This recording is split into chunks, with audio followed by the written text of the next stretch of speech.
Radha and Krishna, love beyond time. What if the greatest love story ever told was never meant to end in marriage, possession, or ordinary happiness, but in the awakening of the soul itself? In the sacred landscapes of Vrindavan, between flute songs, moonlit forests, devotion, longing, and divine play, Radha and Krishna emerge not only as beloved figures of mythology, but as living symbols of a love that surpasses time, ego, and separation. This is not a story measured by vows spoken before society, nor by the comforts of a life lived side by side beneath one roof. It is measured by something more elusive, more tender, and more enduring. The way a single presence can transform the heart forever. And perhaps that is why, even after centuries, their names are still spoken together with wonder, as if love itself once took form and walked among flowering trees. If you find this useful, subscribe to the channel, like this video, and leave a comment. To enter the world of Radha and Krishna is to enter a space where the ordinary and the eternal touch each other without warning. It is to stand on the soft earth of ancient India and feel that every breeze carries a secret. It is to listen for music in places where silence should be, and to sense that behind every simple gesture of village life there moves something vast, invisible, and holy. Their story begins not as many love stories do, with a meeting arranged by chance or fate alone, but with a feeling that the world itself had been waiting, as though the river, the trees, the moonlight, and the hearts of those who lived in that sacred land were all preparing for something greater than they could yet name. Imagine Vrindavan as it was remembered in devotion, a place both earthly and luminous, simple and enchanted.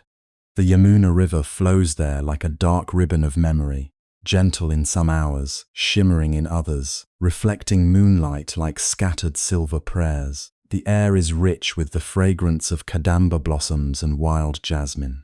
Groves bend inward as if protecting hidden mysteries. Cows return home at dusk in clouds of golden dust, their bells chiming softly through the evening. Children laugh, women carry water in clay pots, herdsmen call across open fields. Days unfold in rhythms of labor, music, worship, and rest. Yet beneath these familiar scenes there is a constant feeling that the divine is very near, not distant in heaven, but moving quietly through the grass, across the riverbank, through the village pathways. This is the setting into which Krishna shines like a dawn no one can ignore. He is remembered as many things at once, and no single description can ever contain him. He is the child with laughter in his eyes, the boy whose mischief turns every household upside down, the cowherd whose flute can stop breath in the chest. He steals butter but also steals hearts. He teases, dances, disappears, and returns. He is intimate enough to feel close, familiar enough to be loved, and yet mysterious enough to remain beyond all certainty. In him, sweetness and wisdom meet. Playfulness and power become one.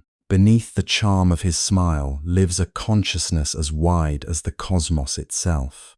That is part of what makes Krishna so unforgettable. He belongs fully to the world around him, and yet he never seems limited by it. He walks barefoot in the dust of Vrindavan, but the universe seems to move with him. He laughs with friends, tends cattle, plays pranks, and enchants the village with song.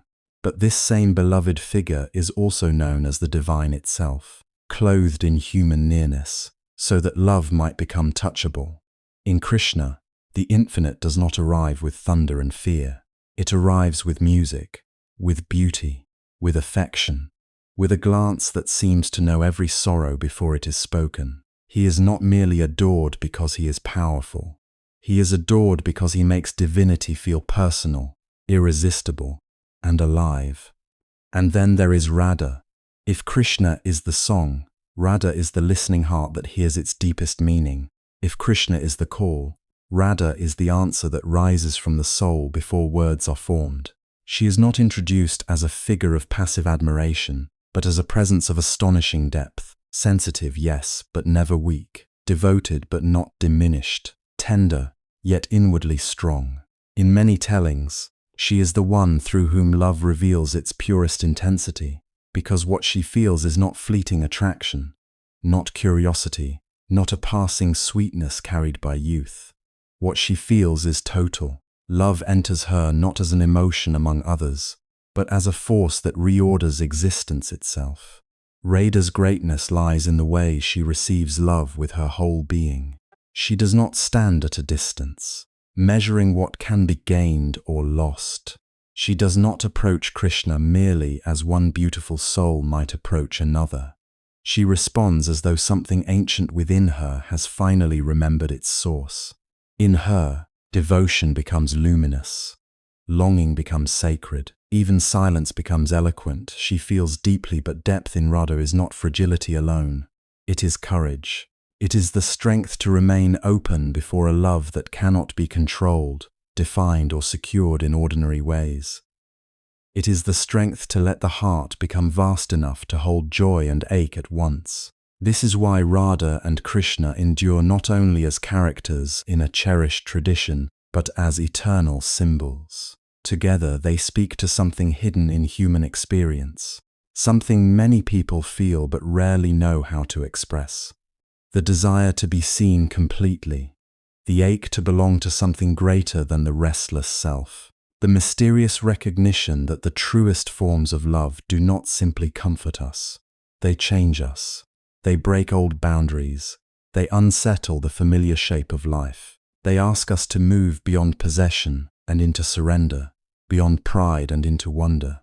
And yet, at the very center of their story, there is a question that has never stopped echoing through the hearts of devotees and seekers alike. Why does the most celebrated love in devotional tradition burn with such incomparable beauty, while also carrying separation, longing, and incompleteness? Why does a love that feels so perfect not settle into the kind of ending the world calls fulfillment? Why is there such intensity, such nearness, such sweetness, and also distance, absence, and ache? It is here that their story reveals its deepest mystery. Most earthly romances promise resolution. They teach us to hope that love reaches its goal. When two people finally remain together, when the uncertainty ends, when desire finds rest in possession.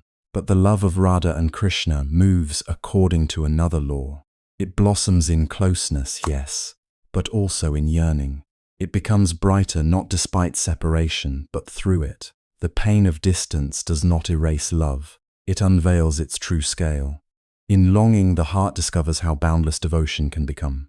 In absence, remembrance turns into a sacred fire. In not fully having, love is freed from the smallness of ownership and rises into something luminous, interior, and eternal. This tension is not a flaw in the story. It is the pulse of the story. It is what makes Radha and Krishna more than a romance of the past. Their bond asks a question that reaches into every life. Can love be real, complete, and transformative, even when it does not conform to worldly completion? Can the soul be awakened most deeply not only by union, but by the ache of separation? Can longing itself become a doorway to the divine? For countless hearts, the answer has been yes. That is why this story has lived so long. Not because it flatters the human wish to possess what is beautiful, but because it reveals another path. A path where love is not reduced to outcome. A path where devotion is not weakened by delay. A path where the beloved becomes a mirror in which the soul sees its own deepest hunger for truth, beauty, and union with the sacred. Radha and Krishna do not simply show us two figures drawn toward each other. They show us the meeting between the human heart and divine presence, between longing and fulfillment, between the finite and the infinite. As you listen, perhaps the invitation is not only to observe them from a distance, as one might admire a legendary pair preserved in the golden haze of mythology. Perhaps the invitation is more intimate than that. Perhaps you are being asked to step quietly into Vrindavan yourself, to walk beside the Yamuna, to hear the distant flute in the evening air, and to let this ancient story touch your own hidden places. Not the public self, Not the guarded self, but the inward self that still remembers wonder. The self that has loved, lost, hoped, waited, and searched for meaning beyond appearances. In that sense, this narration is not merely about what happened long ago. It is about what keeps happening whenever the heart is stirred by something greater than comfort. Whenever beauty opens an ache that feels strangely holy. Whenever love teaches us that what is most precious cannot always be held in the hands, only in the depths of awareness. Radha and Krishna belong to sacred history, yes, but they also belong to the timeless interior world, where every soul confronts the mystery of attachment, surrender, joy, and yearning. So, let us begin gently, but with reverence. Let us leave behind for a while the narrow idea that love is meaningful only when it can be named, secured, and socially completed. Let us enter instead a landscape where the moonlight has memory, where music becomes revelation, where every flowering grove seems to wait for footsteps charged with destiny. Let us meet Krishna not only as the enchanting cowherd of Vrindavan, but as wisdom hidden in play, as divinity hidden in beauty, as the cosmic beloved made wonderfully near. Let us meet Radha not only as the one who loves him, but as the soul in its purest response, devoted, brave, receptive, and transformed. For in the space between them, something extraordinary appears, not merely desire, not merely affection, but a vision of love so refined that it survives distance, so tender that it deepens through sorrow, and so vast that time itself cannot close around it. This is why their names are spoken together like prayer. This is why their story returns wherever hearts seek meaning beyond possession. This is why Radha and Krishna remain, even now, not relics of a forgotten age, but living presences in the spiritual imagination of millions. Before their names became inseparable in the hearts of millions, the world itself seemed to prepare a place for their meeting. Long before the flute was ever lifted to Krishna's lips, the land itself began to hum with a quiet anticipation, as though every field and every star had been waiting patiently for a love that would outlast them all. That place was Vrindavan, not merely a village, not just a point on a map, but a breathing, listening, responsive world. It lived along the soft curves of the Yamuna, where dawn did not arrive abruptly, but unfolded like a whispered blessing. In the earliest light, a pale mist hovered above the river, blurring water and sky until the horizon seemed made of dream. The earth was cool beneath bare feet. Dew rested on blades of grass and on the edges of wildflowers. The air carried wet soils, river reeds, fresh milk, and smoke rising thinly from distant cooking fires. Before the day fully awakened, there was already music in it. The low murmur of water moving over its own secrets, the sudden cry of a peacock from a grove, the rustle of leaves stirred by a wind so gentle it felt almost intentional. Vrindavan was a place where nothing seemed entirely ordinary. Forest paths wound through kadamba and tamala trees, through bowers heavy with shade, through openings where sunlight poured down in molten gold. Vines wrapped themselves around trunks as if embracing them. Blossoms opened without hurry. Monkeys leaped across branches overhead. Birds flashed like pieces of living color between leaves. The dust of the paths, so often mentioned in memory and devotion, was not the dust of desolation, but of daily nearness. Dust touched by cow hooves, children's feet, women carrying water, elders walking to shrines, flute songs drifting through afternoon light. Even the silence in Vrindavan was never empty. It held expectancy, as though the land itself were waiting for a sound it already loved. The Yamuna gave the region more than beauty. She gave it rhythm. At dawn, women came to her banks with clay pots balanced against hip or head, their anklets soft against the hush of morning. They laughed with one another in low voices, exchanged household news, offered prayers with joined palms before touching the water. Children followed behind, still sleepy, still curious, easily distracted by a bird, a blossom, or a pattern in the mud. Cows approached in slow, Familiar lines, their breaths misting in the cool air, their bells making a music gentler than speech. Boatmen watched the current. Fishermen studied the movement of light on water. And above all this, temple bells began to ring, first one, then another, then many, creating an invisible thread of sound that stitched earth to heaven. Such details matter because in the story of Radha and Krishna, the setting is never a backdrop alone.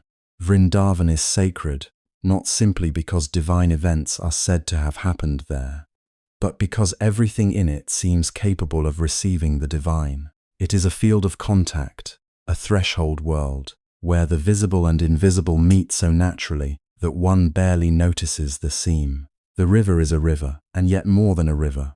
The forest is a forest, and yet more than a forest. The wind, the dust, the flowering branches, the calls of birds, the bending grasses by the path, all seem to possess an inner awareness. The spiritual imagination of India returns to Vrindavan again and again, because it offers a vision of existence in which holiness is not locked away in abstraction. It shimmers through the ordinary. It hides in play, in errands, in music, in a glance, in a footstep on the riverbank. This is what makes the landscape so essential to the love that will unfold here. Divine love in this tradition does not descend into a world of cold stone and detached intellect. It blossoms in a place softened by innocence and wonder. Vrindavan is tender enough to hold mystery. Its beauty does not distract from devotion, it ripens it. The sweetness of the land becomes the language through which the heart learns to recognize something beyond itself. The fragrance of jasmine at dusk, the trembling reflection of moonlight on the Yamuna, the hush beneath trees in the heat of afternoon. These are not decorative details. They are spiritual textures. They create an atmosphere in which longing can deepen without becoming despair, and joy can expand without losing its purity. In Gokul and Vrindavan, life moved according to rhythms that were simple on the surface and profound underneath. Morning belonged to labor, but even labor carried a softness absent from harsher worlds. Milk was churned. Butter was stored in cool earthen pots. Courtyards were swept, grain was measured, water was drawn. Cattle were led out to pasture. Mothers called to children. Children ignored them, then obeyed at the last possible moment. Old men sat beneath trees and exchanged stories half practical, half sacred. Women sang while working, and their songs did not separate devotion from duty. A hymn could become a harvest song. A lullaby could contain the memory of a god. A complaint about chores could turn, without warning, into laughter. Village life was not divided into strict compartments of work, worship, recreation, and affection. They flowed into one another like tributaries joining a river. To care for cattle was an economic necessity, yes, but also a form of intimacy with life. To decorate a doorway with fresh designs at dawn was both household habit and offering. To gather flowers was preparation for ritual, but also delight in color, fragrance, touch. To hear a flute in the distance might mean a shepherd boy nearby, or it might awaken a feeling one could not easily name. In such a place, the sacred was woven through repetition. It lived in gestures done every day, in tasks performed with attention, in songs sung not for performance, but because the heart naturally rose into melody. The cattle themselves formed part of the emotional landscape of Vrindavan. They moved through the fields like living clouds of patience, white, brown, and mottled gold. Under the sun, their hides caught the light, their tails flicked lazily against flies. Calves pressed close to their mothers. Dust rose around their hooves in warm afternoon swirls. The cowherd world of Krishna is important not because it is quaint, but because it represents closeness to a sustaining order of life, dependence on the land, tenderness toward animals, and a daily awareness of nourishment as grace. Milk, curds, butter, ghee. These were not mere products but signs of abundance shared within community. Around them formed the scenes of domestic affection, playful theft, mock complaints, and delighted exasperation that would make Krishna's early life feel so immediate, so human, and yet so luminous. And always there was sound. The world of Vrindavan was musical even before one speaks of the flute. Temple bells marked the day with circles of resonance. Bangles chimed while women worked. Wooden carts creaked along the paths. Herding calls rose across open pasture. Children shouted in bursts, then vanished into giggles. Parrots shrieked from fruit trees. Peacocks cried with that strange yearning note that seems to contain both beauty and ache. At sunset, conch shells echoed from shrines. At night, when the village quieted, crickets took over where people left off, and the river continued its patient hymn beneath the stars. This music did not merely surround life, it interpreted it. It gave emotional shape to passing hours, so that each part of the day felt consecrated in its own way. Spiritually, Vrindavan endures because it suggests a world in which God is not encountered only through fear, law, or distant majesty. Here, the divine may be met through sweetness, through the deepening of love. The landscape teaches this before any doctrine does. Nothing in Vrindavan announces transcendence with violence. Instead, everything invites the heart closer. The groves conceal and reveal. The river reflects but never fully yields its depth. Morning mist veils the world only to make its emergence more beautiful. This is the logic of revelation in Vrindavan. Not domination but attraction. Not command alone but charm. The soul is drawn, not coerced. It awakens because beauty has called it by name. This is why devotees have often imagined that nature itself responds to Krishna's presence. Trees bend lower, eager to offer shade or fruit. Flowers bloom more fully. The river slows as if listening. Birds fall silent, then sing more sweetly. The deer pause mid-step. The cows lift their heads. Even the dust becomes blessed because it has touched his feet. These images are not merely poetic exaggerations.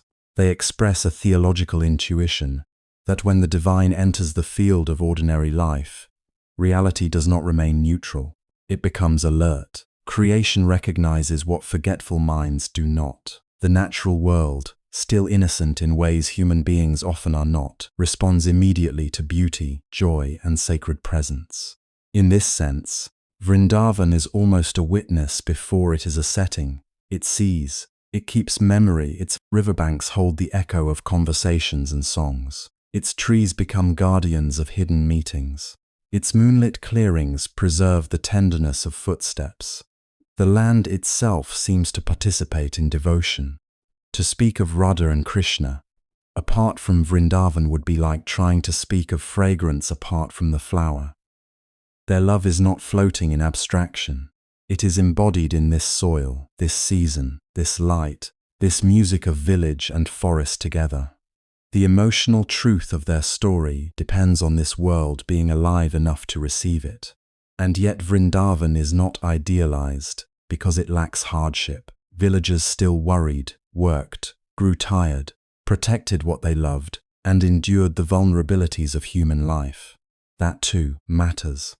The sacredness of this place is not born from escape from earth, but from the transfiguration of earthly existence. Hunger, chores, weather, family obligations, social expectations all remain present. But they do not close the world. They are softened by relationship, by beauty, by ritual, by a shared sense that life is more permeable than it seems. Heaven is not elsewhere. It glimmers through daily life, startling people in moments they thought belonged only to themselves. As the day in Vrindavan unfolded, the light changed everything without breaking the underlying peace. Morning silver turned to noon brightness. The river flashed like hammered metal under the sun. Children ran barefoot through warm dust. Cowherds moved farther into pastureland. Women shaded their eyes and called across courtyards. In the hottest hours, groves became places of relief, their shadows thick and cool, their leaves trembling overhead. Then evening came with its own tenderness. Smoke rose again from cooking fires. Returning cattle filled the lanes. The bells around their necks made a music of homecoming. The sky deepened from gold to rose to blue. Lamps were lit, prayers were offered. Somewhere a mother sang, somewhere a flute answered the falling dark. This was the atmosphere in which love of the highest order could appear clothed in the language of village life. Not because the village was small, but because it was intimate. Not because the people were naive, but because they had not yet sealed every doorway between matter and meaning. In Vrindavan, the senses are not obstacles to the sacred. They are among its first messengers. The eye learns through color. The ear learns through melody. The skin learns through breeze and dust and river water. The heart learns through affection.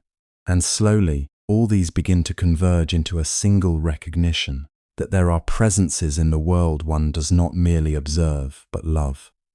So before Radha and Krishna become the symbols through which countless souls understand devotion, longing, and union, we must linger here, in the breathing world that made their nearness imaginable. We must feel the damp morning air over the Yamuna, hear the peacocks in the groves, follow the forest paths, stand among grazing cattle, and listen as temple bells scatter holiness into the day. We must see how work becomes song, how song becomes prayer, how prayer becomes love. We must understand that Vrindavan is sacred, not only because divinity visited it, but because it was tender enough to answer.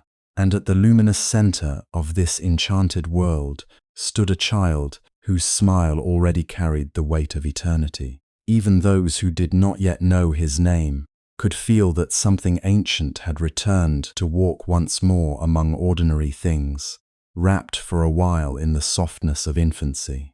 Krishna does not enter the story as an ordinary child, and from the beginning, everyone around him seems to sense it, even when they cannot explain what they feel. His birth is wrapped in danger, shadowed by fear, and announced by prophecy.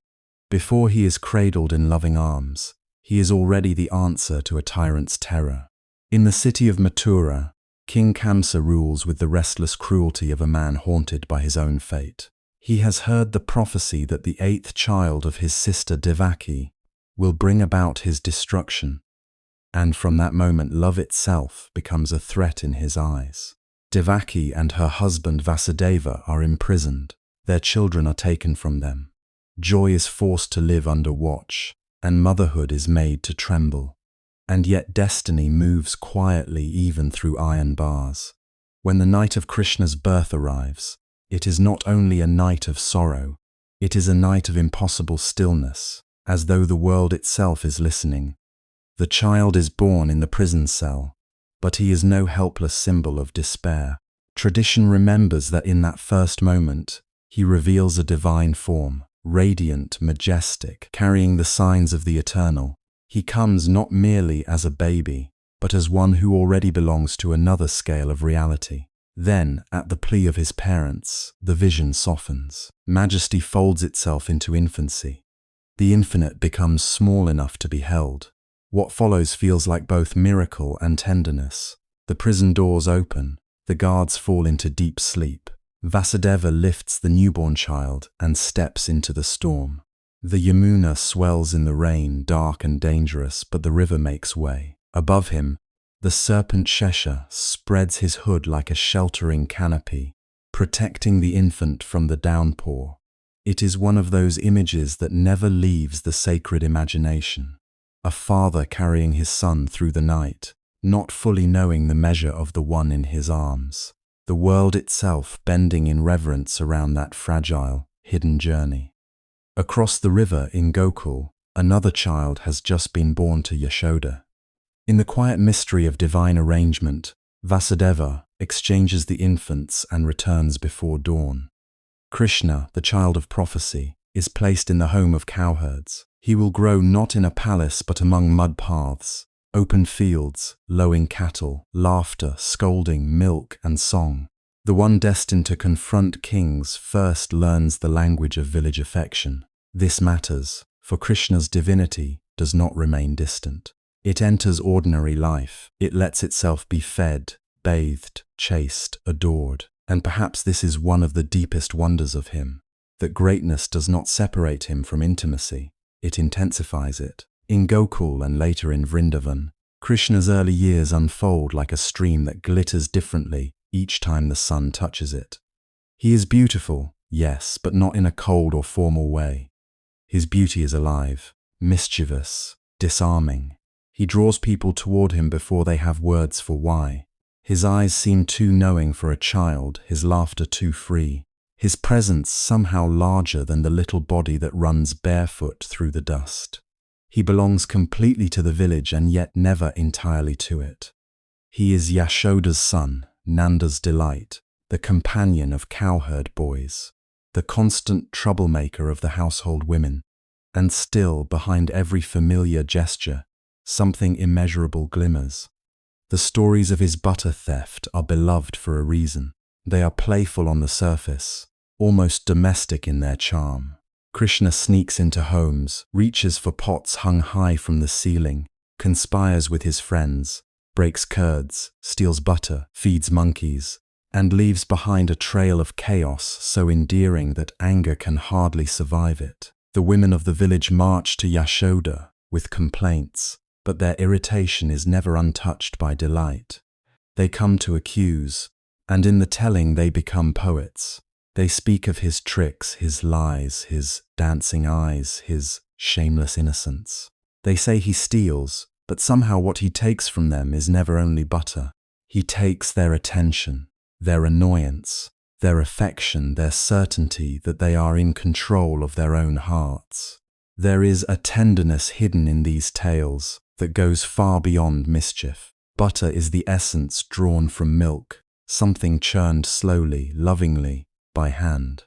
In devotional imagination, Krishna's theft becomes a symbol of how he draws out the essence of the heart. He does not always ask permission. He does not stand at a distance, waiting to be understood intellectually.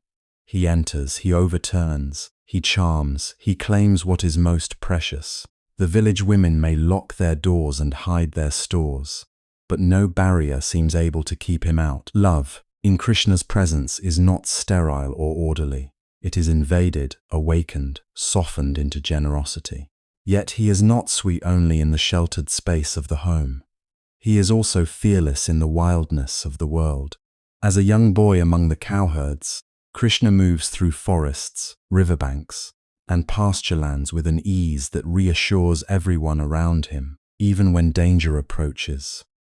The stories place him again and again in situations that should destroy a child, and each time he emerges not merely safe, but radiant.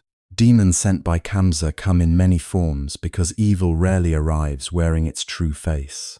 A woman comes as a nurse, beautiful and inviting, carrying poison on her breast. A cart stands heavy and still. A whirlwind rises. Birds, calves, serpents, horses, bulls. Threat appears in disguise, hidden in the familiar world of childhood. And Krishna makes it all as though danger itself has misunderstood who he is.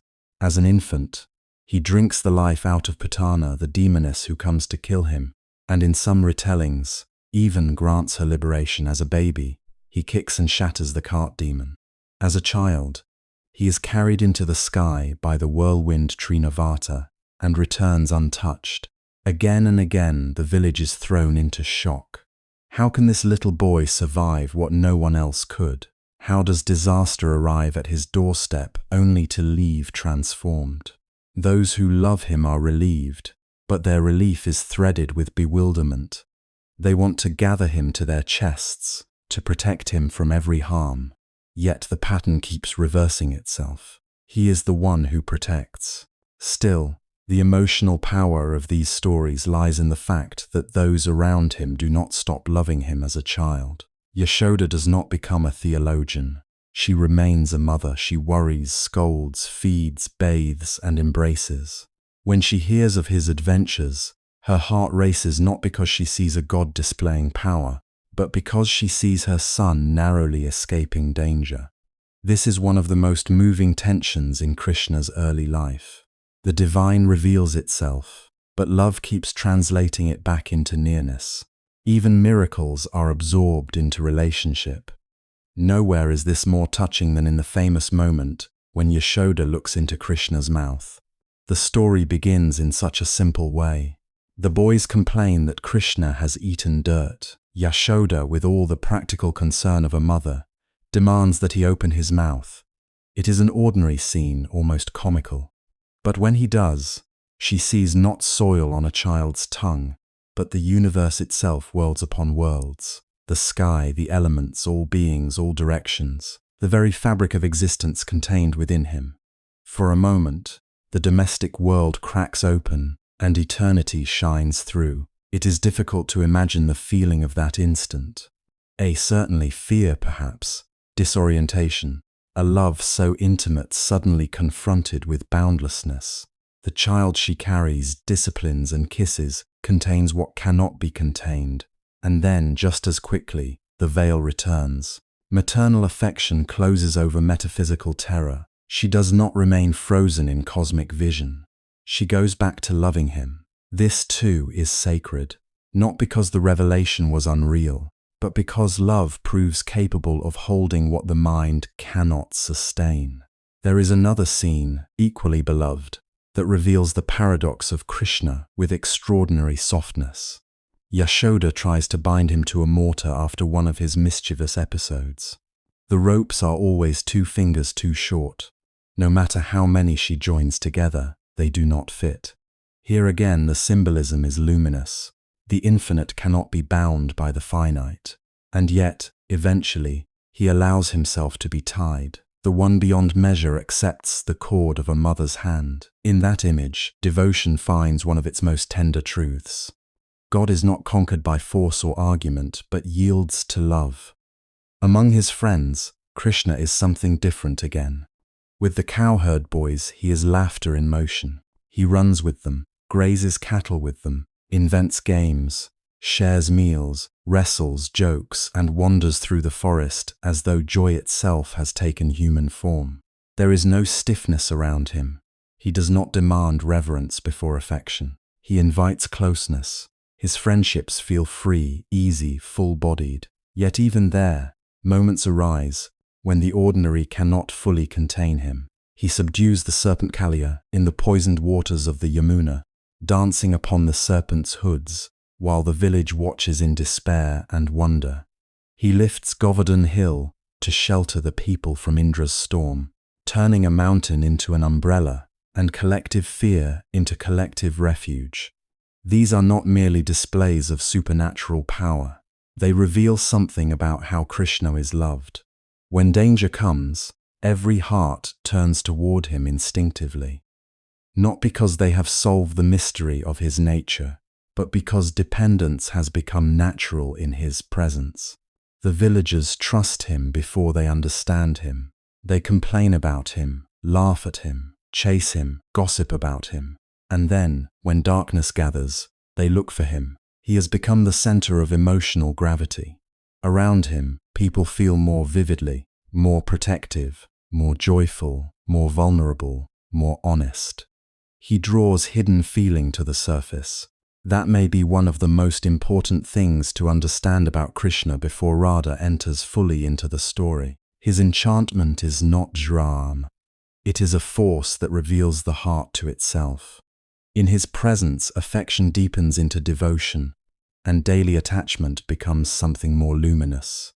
Mothers become capable of holding the infinite through care. Friends discover that delight can border on worship without losing its laughter. The women of the village find that exasperation can melt into longing, and that beauty can unsettle as much as it comforts. Even those who oppose him are not untouched by his power.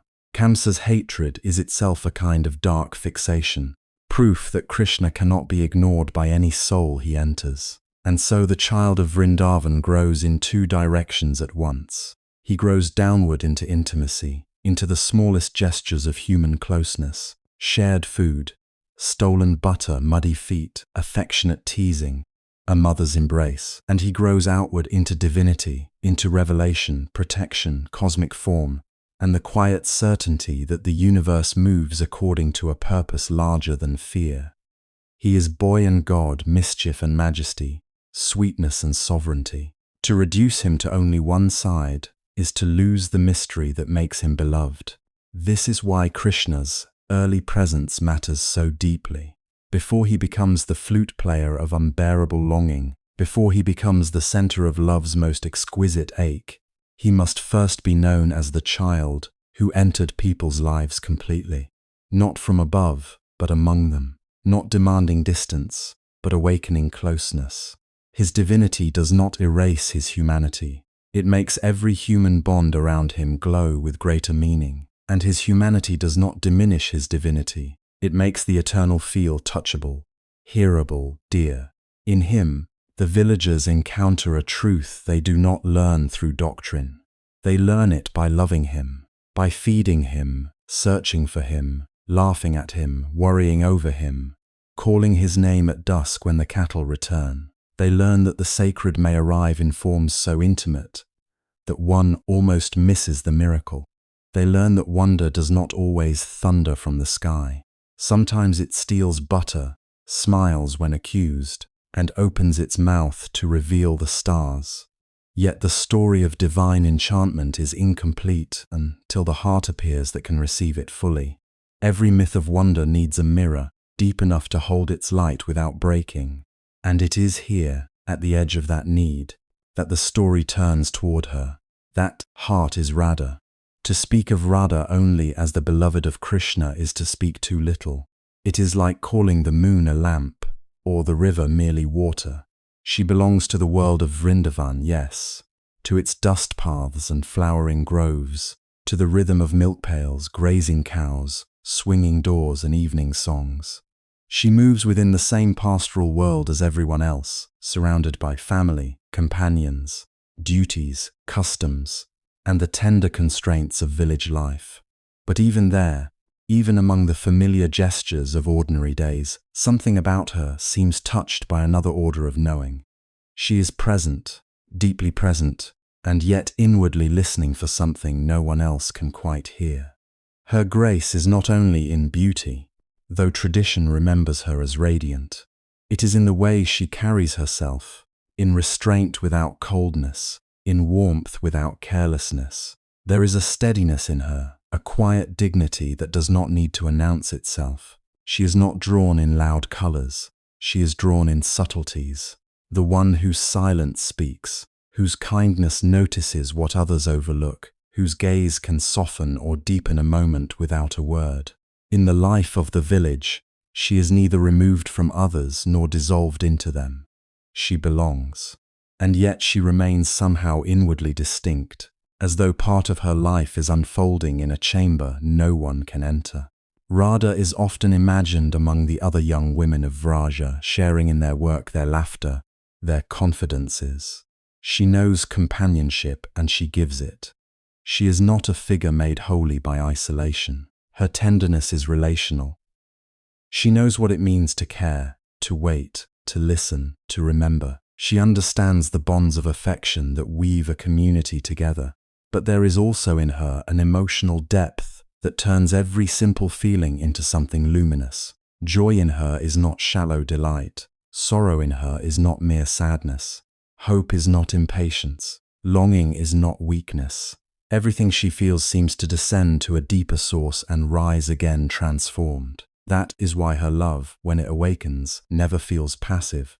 Radha is not simply one who is chosen. She is one who responds with the full force of consciousness. There is intelligence in her devotion, not calculation, but discernment. She knows the difference between fleeting attraction and soul recognition. She knows when a moment carries eternity inside it. Her heart does not drift toward the divine in sleep. It turns toward it in a state of vivid wakefulness. There is inward fire in her, controlled but unmistakable, the kind of fire that does not consume outwardly at first, but glows beneath every gesture, every pause, every breath. Before Krishna enters her life openly, the world around her is already alive with suggestion. The groves seem to conceal meanings. The wind carries more than fragrance. The river appears not only beautiful, but expectant. Even joy can feel incomplete, as though it is the preface to a song not yet sung. This unnamed yearning is one of the most delicate truths in her story. Radha is not empty before Krishna. She is already full of feeling, full of intelligence, full of life, and yet she senses that fullness itself, reaching towards something beyond itself.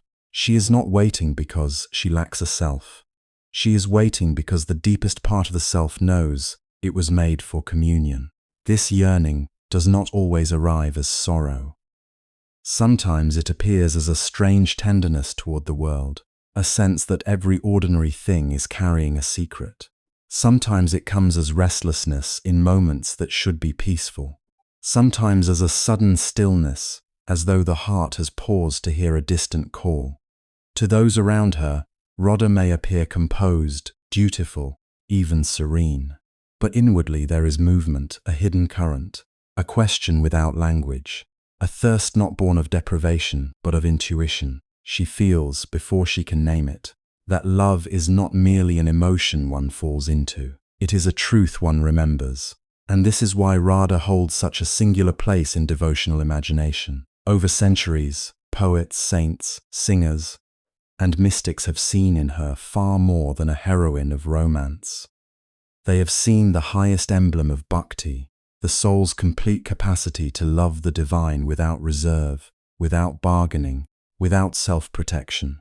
In Radha, love is not pious duty alone. It is not distant reverence. It is not admiration from afar. It is intimacy that risks everything, fidelity that survives absence, surrender that is not defeat but fulfillment. Bhakti, in its deepest sense, is not simply worship. It is participation of the whole being. It is when longing becomes prayer, memory becomes presence, and the beloved is no longer an idea but the axis around which one's inner life turns. Radha embodies this state with unmatched tenderness and intensity. She is not sacred because she denies emotion. She is sacred because emotion in her becomes transparent to truth. Her love is so total that it strips away pretense. It leaves no room for vanity, no room for half-heartedness. In her, devotion is not performance. It is identity. For many traditions within Hindu devotion, Radha becomes the very image of the individual soul in relation to God. Krishna is the infinite, irresistible, ever-living source of bliss and beauty. Radha is the soul awakened to that beauty with such completeness that nothing else can satisfy it. This does not make her smaller than him.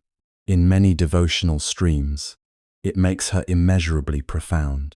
For what is divine love without one who can receive it fully? What is music without hearing, fragrance without breath, light without sight? Radha reveals that the soul is not meant merely to obey the divine, but to love the divine with a vulnerability so absolute that separation itself becomes a form of remembrance. And still, even these theological visions do not erase her human tenderness. If anything, they make it more precious. Radha's greatness does not lie in being abstract. It lies in the mysterious union of the human and the spiritual within her.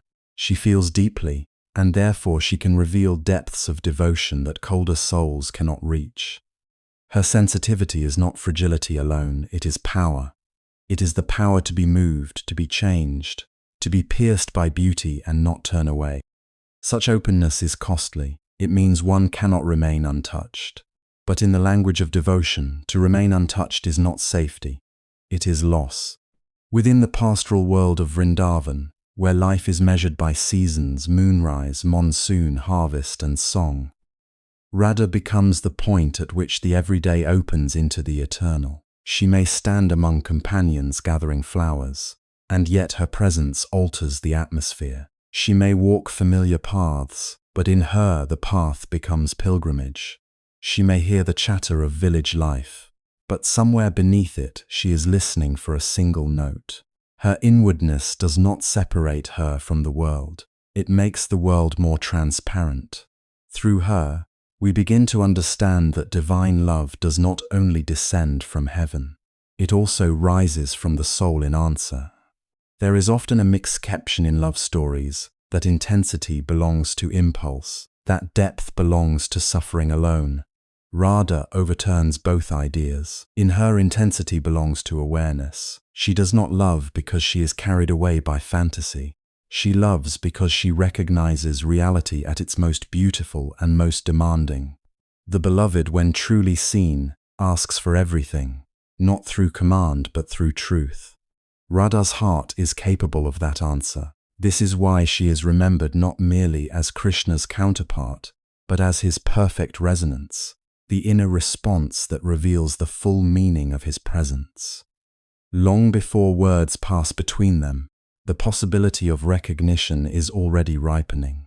Stories differ in details, songs vary in mood, traditions paint the moment with many shades, yet all return to the same mystery. Something in Radha was prepared, not instructed, not persuaded, but prepared, as though the soul had been tuning itself in secret, as though all her unnamed yearning, her inward fire, her lucid tenderness, had been waiting for one sound to gather them into form. And that sound, in the imagination of devotion, is often the flute. The flute is more than an instrument in Krishna's world. It is invitation, revelation, summons. It does not argue, it does not explain. It enters the heart by sweetness and leaves it altered. Many may hear it, but Radha hears it differently, not simply with delight, but with recognition. To others, it may be music floating over fields and water. To her, it is the articulation of something she has always known without hearing. The melody does not impose itself on her life as something foreign. It finds a place already waiting. This is why Radha can be called the soul that hears the flute. Not because her ears are sharper, but because her being is more available. She hears with longing, with intelligence, with the whole of her inward life.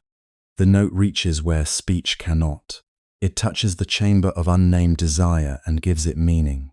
It tells her, without language, that what she has felt in fragments is real, that beauty is not a dream, that intimacy with the divine is not madness, that the heart's deepest movement has an object, a source, a face. In that sense, Radha's greatness is not simply that she loves Krishna. It is that she recognizes him. Recognition is one of the most sacred acts in any spiritual tradition. To recognize the divine when it appears not in thunder but in nearness, not in abstraction but in charm, not in distance but in relationship. This demands purity of perception. It demands a heart undefended enough to know what it is seeing. Radha possesses this purity, though not as innocence alone. It is purity refined by inward depth, by the courage to feel fully, by the willingness to let love become destiny. And so anticipation begins to gather around her, gently at first, like light before dawn. The village remains the village. The groves still flower, the river still moves. Voices still rise and fall in daily cadence. Yet something has changed, or perhaps something hidden is drawing near to visibility. One melody has gone out into the world, and somewhere within Radha another melody stirs in answer. Not imitation, echo, completion, the kind of answering that suggests they were never truly separate. This is the tenderness at the threshold of their story. Before declaration, before meeting is fully known as meeting, there is attunement, a secret alignment, the sense that two presences are moving toward one another, not by accident, but by the pull of a truth older than either name. Radha's heart, with all its grace, intelligence, emotional depth, and inward fire, has not been shaped for ordinary attachment alone. It has been shaped to reveal what love looks like when it becomes a path to God. And when they finally meet, it feels less like a beginning and more like remembrance. It is as though two rivers, long separated by unseen hills, finally rejoin their currents and remember in that instant that they were never truly apart. It is said in many ways, across many retellings, that the first meeting of Radha and Krishna cannot be measured by the simple standards of time. To outward eyes, it may have looked like a small village moment, no more extraordinary than a child pausing on a pathway, or a young girl lifting her gaze at the sound of approaching footsteps. The dust of Vraja still rose softly beneath bare feet. Cows moved in slow peace. The breeze carried the faint sweetness of grass, milk, river water, and flowering trees. Nothing in the world announced that eternity was about to pass quietly through an ordinary afternoon. And yet, some meetings do not arrive with thunder. They enter on silence. Perhaps Radha had come with companions, carrying some simple task in her hands, her attention turned outward in the way daily life requires. Perhaps Krishna was among the cowherd boys, sunlight resting on his dark curls, a flute at his side, or tucked carelessly into his waistband, as if music itself had chosen to walk beside him. Around them life remained what it had always been, familiar voices, rustling leaves, a distant call from the fields, the soft rhythm of village existence. But the soul knows how to feel a change before the mind can name it. Then the glance, not hurried, not accidental in the deepest sense, even if it appeared so on the surface, their eyes met, and in that meeting there was a stillness vast enough to hold more than one lifetime. No formal introduction was needed. No explanation could have improved what the silence already understood. It was as though something hidden for ages had suddenly become visible, not through argument or revelation, but through presence alone. Krishna looked at Radha, and the playful brightness so natural to him was joined by another kind of awareness, gentle and immeasurably deep. Radha looked at Krishna, and whatever she had heard before, whatever whispers of a wondrous child, whatever songs carried by the wind, whatever stirring had moved through her heart, gathered itself into certainty, not certainty of social knowledge, not the certainty of knowing facts, something older, the certainty one feels when hearing a beloved melody and realizing it has lived inside them, long before they learned its name. This is why their first meeting is remembered not as mere attraction, but as recognition. They do not simply notice one another. They know, not in the way the world usually means knowing, where one person studies another, compares, decides, becomes curious, grows attached. This is different. This is the strange tenderness of two beings meeting at the point where mystery and intimacy are one. Radha does not see a stranger who has become suddenly interesting. Krishna does not see a face among many and choose it for a past fascination. Each meets in the other an ancient nearness, a belonging so immediate it seems to rise from beyond memory. It is not built in that instant. It is revealed, and because it is revealed, the moment carries both peace and trembling. There is peace because what is true has come into view. There is trembling because the heart understands, all at once, that life can no longer remain untouched. A glance may be brief, but some glances divide existence into before and after. Before, the world is beautiful but incomplete. After, the same world is still beautiful, yet filled with signals, meanings, and quiet fires one had never fully perceived. The trees are the same trees. The path is the same path. The sky has not changed its color, and still everything has changed. This is one of the most tender truths in the story of Radha and Krishna. Divine love does not always arrive by tearing apart the ordinary. Very often, it enters the ordinary so softly that only the awakened heart notices the difference at first. The vessels are the same, the chores remain, the elders call from home, water must still be drawn, butter must still be churned, garlands must still be woven, but after recognition even the smallest act seems touched by an unseen radiance. Daily life does not disappear, it begins to glow. A lane once crossed, without thought, now becomes a place of remembrance. The sound of cowbells drifting through the afternoon carries a sweetness it did not carry before. The Yamuna reflects not only light, but longing. A breeze through the kadamba branches feels almost like a message. The world has not become less earthly. It has become more transparent to the divine. For Radha, this awakening is both inward and immediate. Something in her, long prepared in silence, has found its answer. The movement is subtle, but profound. Her composure remains. Her grace does not vanish into spectacle. Yet beneath outward calm, a deep current begins to flow, The heart that was already rich with feeling now becomes illuminated from within by a presence it cannot dismiss. She may return to her companions. She may continue walking. She may lower her eyes after that first exchange. But the soul has already spoken, and once the soul has spoken, ordinary language feels almost too small. For Krishna too, the moment bears the sweetness of recognition. He who enchants the world is not untouched by this encounter. If his being is music, then here he has met the one who does not merely hear the music, but completes its meaning. In Radha, there is no distance between hearing and understanding, between beauty and devotion, between love and truth. She receives him not as novelty, but as the fulfillment of something sacred. And he, in seeing her, beholds the one in whom his own divine play will find its deepest mirror.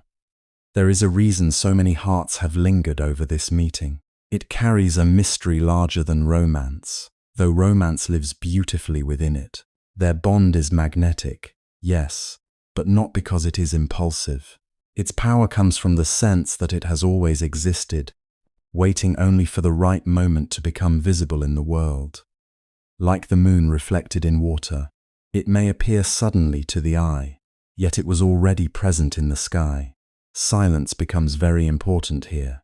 In many stories of love, the first meeting is filled with conversation, gesture, performance, some attempt to impress or claim attention. But the beauty of Radha and Krishna's first recognition lies in how much is conveyed without any of that. Their eyes do what speech cannot do. Their stillness becomes a language. The pause between them is not emptiness. It is full of memory without sequence, longing without lack, intimacy without prior exchange. It is the kind of silence in which one does not search for words, because the heart has already arrived. And perhaps that is why this moment continues to feel so close, even across centuries. Many people know what it is to have a life interrupted not by noise, but by a quiet knowing. A face appears, a voice is heard, a presence enters, and suddenly the familiar world acquires depth. One sees more than before. One feels called not away from life, but more deeply into it. The story of Radha and Krishna touches this human truth, while also opening it into something sacred. That divine love may come near, not first as doctrine, not first as command, but as recognition. This is love before possession, before promise spoken aloud, before any attempt to define itself. It is free of urgency and yet filled with destiny. Nothing needs to be forced because what is real exerts its own gentle gravity. They are drawn, not by effort, but by nature, by the hidden law of the heart that moves toward its source. After such a meeting, even absence becomes eloquent. If they part and return to their separate paths, the separation does not undo the encounter. It deepens it. The place where they stood remains alive in memory.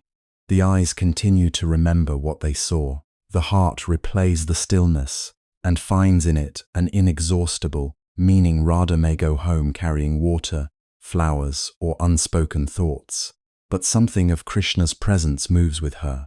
Krishna continue on among friends, smiling, wandering, laughing as before. Yet within that playful freedom another thread has been woven, fine, luminous, unbreakable. This is how divine love begins to make itself known. Not always through overwhelming visions, not always through dramatic miracles, sometimes through a glance so simple that only later does one understand its magnitude. The sacred enters by the doorway of the everyday. It does not demand that the world stop. It lets the world continue, while slowly filling it with another light. And because this love is divine, it does not narrow the heart. It expands it. Their meeting does not enclose them in a private feeling cut off from creation. Instead, it changes the flavor of everything around them. The birds seem to sing with a little more sweetness. The river seems to listen. The groves of Vrindavan appear to hold their breath. The entire landscape becomes subtly responsive, as if nature itself recognizes what has awakened. In the presence of true love, even the world becomes a witness. To speak of this first recognition, then, is to speak of an awakening on many levels at once. A personal awakening, where two souls behold one another with astonishment and ease. A symbolic awakening, where the human heart recognizes the divine beloved it has always sought. And a cosmic awakening, where love enters visible form not as abstraction, but as encounter. Warm, tender, immediate, embodied in a glance between Radha and Krishna. No wonder later songs and poems return to this moment again and again. They understand that everything to come is contained here in seed form. The laughter, the longing, the playfulness, the ache of separation, the ecstasy of union, the music of the flute, the secret meetings, the moonlit dances, all of it is present already, sleeping inside this first exchange of sight. A whole universe rests inside one moment of recognition. Radha's heart has not been conquered, it has been called. Krishna's charm has not merely attracted, it has unveiled.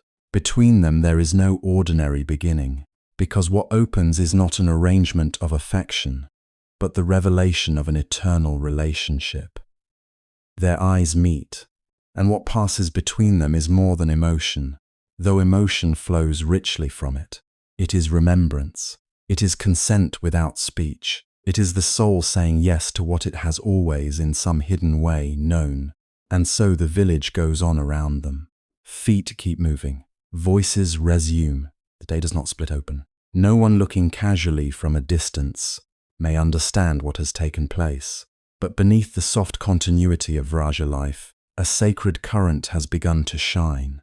The ordinary has been touched by the infinite, and from this point onward, every road, every grove, every hour of waiting, every note of music will carry the echo of that first silent exchange. Soon, what began as a glance would unfold through music, laughter, and the irresistible language of presence. Soon, what had passed silently between Radha and Krishna began to find another form. It moved through the air before it moved through words. It arrived not as explanation, but as sound.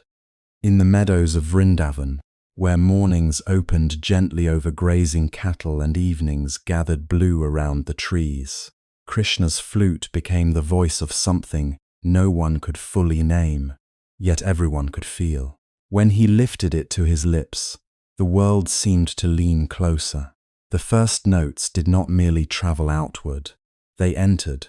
They slipped through the rustle of leaves, over the waters of the Yamuna, across courtyards where women paused in their work, through winding paths where children ran barefoot, through the low, contented breathing of cows resting under shade. The birds stilled, then answered. The wind softened as if listening. Even the dust of Vrindavan seemed touched by a sweetness that could not be seen, and yet changed everything it met. To some, it was music of delight, bright and playful, impossible to resist. To others, it was comfort, a sound that gathered scattered thoughts and turned them toward peace. But for Radha, the flute was never only a melody.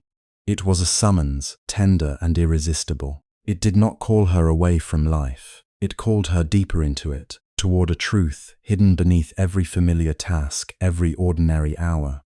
In its song, longing lost its sharpness. Desire was no longer a restless hunger reaching blindly outward. It became luminous, sanctified by love, as though the ache itself had been washed in devotion. She might be carrying water, speaking with her companions, or standing beneath the filtered gold of afternoon light, and then it would come, that sound liquid and alive. At once the world around her remained the same, and yet nothing remained the same. The clay pot in her hands, the path beneath her feet, the anklets chiming at her step, all became strangely weightless. Her heart would quicken, but not with confusion, rather with recognition, as if every note knew her before she answered it. There were days when she tried to remain composed, to keep her gaze lowered, to continue whatever simple duty lay before her. But the flute was patient. It did not demand, it invited. It seemed to understand the movement of her inner life better than she herself did. One phrase would tease, another console. One would dance just beyond reach, while the next would come so close, It felt like a hand resting gently against the soul. And somewhere within that weaving sound, Radha sensed Krishna's presence more intimately than if he had spoken her name aloud. Others heard it too, of course. How could they not? The gopis would smile at one another when the music drifted over the fields, their eyes brightening with anticipation. Some would abandon their chores for a moment, laughing as they tried to guess where he was hidden among the trees. The older women would shake their heads with practiced affection, pretending disapproval while their own faces softened at the sound. Even the men of Vraja, though they spoke of cattle, weather, and village concerns, could not dismiss the strange joy that seemed to accompany Krishna wherever he went. He was beloved by all. His beauty, his mischief, his sweetness, his unguarded charm, these belonged not to one heart alone. Vrindavan itself seemed to claim him, yet within this shared affection, there remained a mystery everyone could feel but few could explain. Krishna smiled at many, laughed with many, played among many. But with Radha, something deeper unfolded. It was not a matter of favor nor of ordinary preference. It was as if in her presence his play acquired another dimension, and in his presence her being came fully awake. Their meetings did not always announce themselves with dramatic moments. Often, the closeness grew in small ways, almost hidden within the rhythms of the day. A glance held a little longer than before, a smile exchanged when others were speaking, a silence that did not need to be filled. These were the places where nearness ripened. Sometimes they crossed paths on a forest trail, the shade mottling the ground around them. Krishna would stand just where the path narrowed, his eyes gleaming with some private amusement, his posture easy, as though the entire encounter had happened by chance. Radha would know at once that chance had very little to do with it. Her companions might continue walking, half aware, half delighted, while Krishna offered some light remark, perhaps about the flowers in her hair, or the haste of her steps, or the seriousness with which she guarded a pot of butter, as though it were treasure fit for a king. And Radha, despite herself, would answer. Sometimes her reply came sharp with playful dignity, and Krishna would laugh as though her resistance were another form of music. Sometimes she answered with a softness that surprised even her, and for a moment the world around them would seem to recede. At other times, she said nothing at all. Yet even then, silence between them was not emptiness. It was full, alive, carrying meanings more delicate than speech could hold. In those shared pauses, they listened to one another in ways words would only interrupt. There were secret smiles too, fleeting and radiant.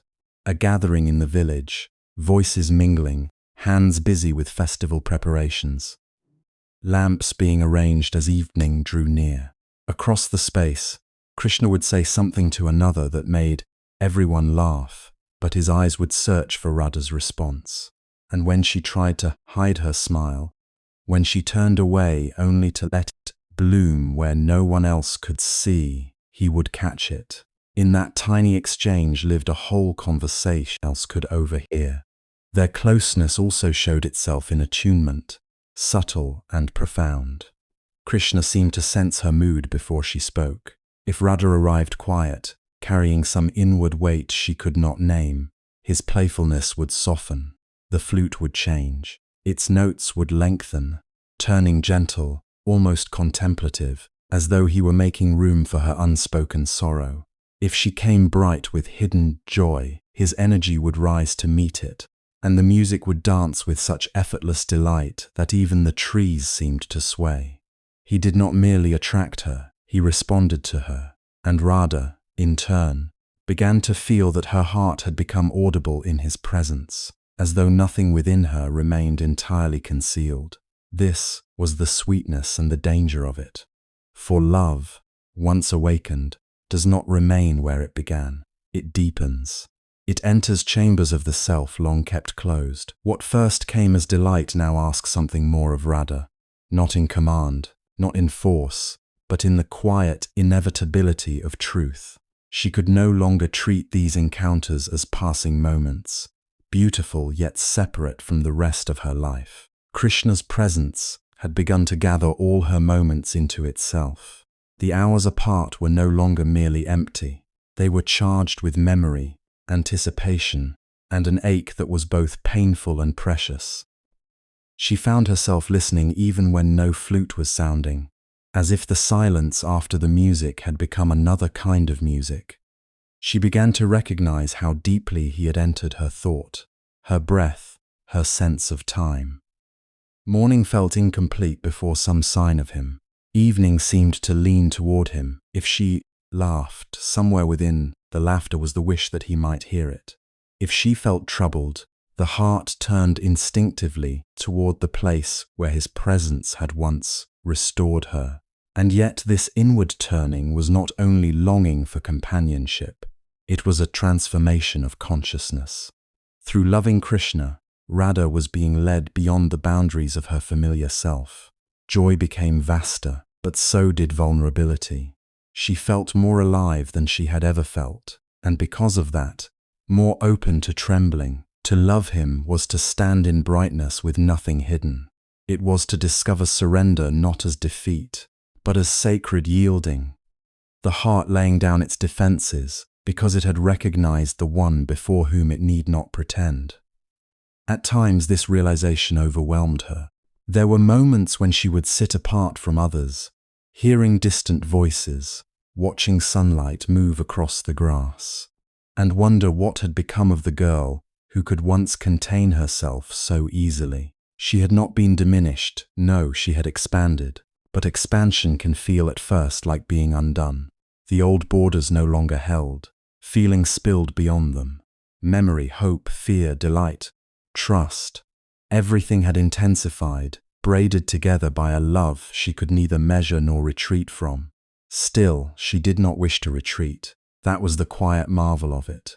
Even when love unsettled her, even when the sweetness ached, something in her knew that this path, however tender and consuming, was truer than safety. Krishna's flute had taught her this without argument. Its call did not agitate the soul into chaos. It drew the soul into alignment. It gathered scattered desire and returned it to its source until wanting itself became holy. To yearn for him was not to be exiled from peace. It was to move closer to the center of it. The gopis, too, felt the magnetism of Krishna's presence. They spoke of him often with laughter, wonder, and affectionate complaint. How could they not? He stole butter and then innocence with the same mischievous grace. He turned ordinary roads into scenes of delight. He could charm forgiveness from those who meant to scold him. Around him, hearts seemed lighter, burdens briefly forgotten. Each of them, in her own way, had tasted the sweetness of his company, the brightness he awakened in the air around him. But with Radha, the sweetness became depth. This difference did not always need to be spoken. Sometimes it appeared in the way her name seemed to rest differently within the silence between his flute notes. Sometimes it appeared in the stillness that came over him when she arrived, a stillness almost hidden beneath his smiling play. Sometimes it appeared in the way Radha heard not only sound but meaning, not only invitation but recognition. Others loved Krishna's beauty, his wit, his music, his nearness. Radha loved through all of these and beyond them, into the mystery from which they arose. And perhaps the village sensed this, even if imperfectly. There are truths communities learn without formal words. Companions exchanged glances, smiles carried a knowing softness. Teasing grew around them like garlands woven half from amusement, half from reverence. No one could fully define what passed between Radha and Krishna, but many had begun to feel that their bond was not merely one more story of youth and attraction. It carried an unusual gravity inside its sweetness, as though heaven itself had bent close to listen. So the days of Vrindavan moved on, but never simply as before. The forest became more than sheltering groves. They became listening places. The river became more than water. It became a bearer of reflected moods and whispered music.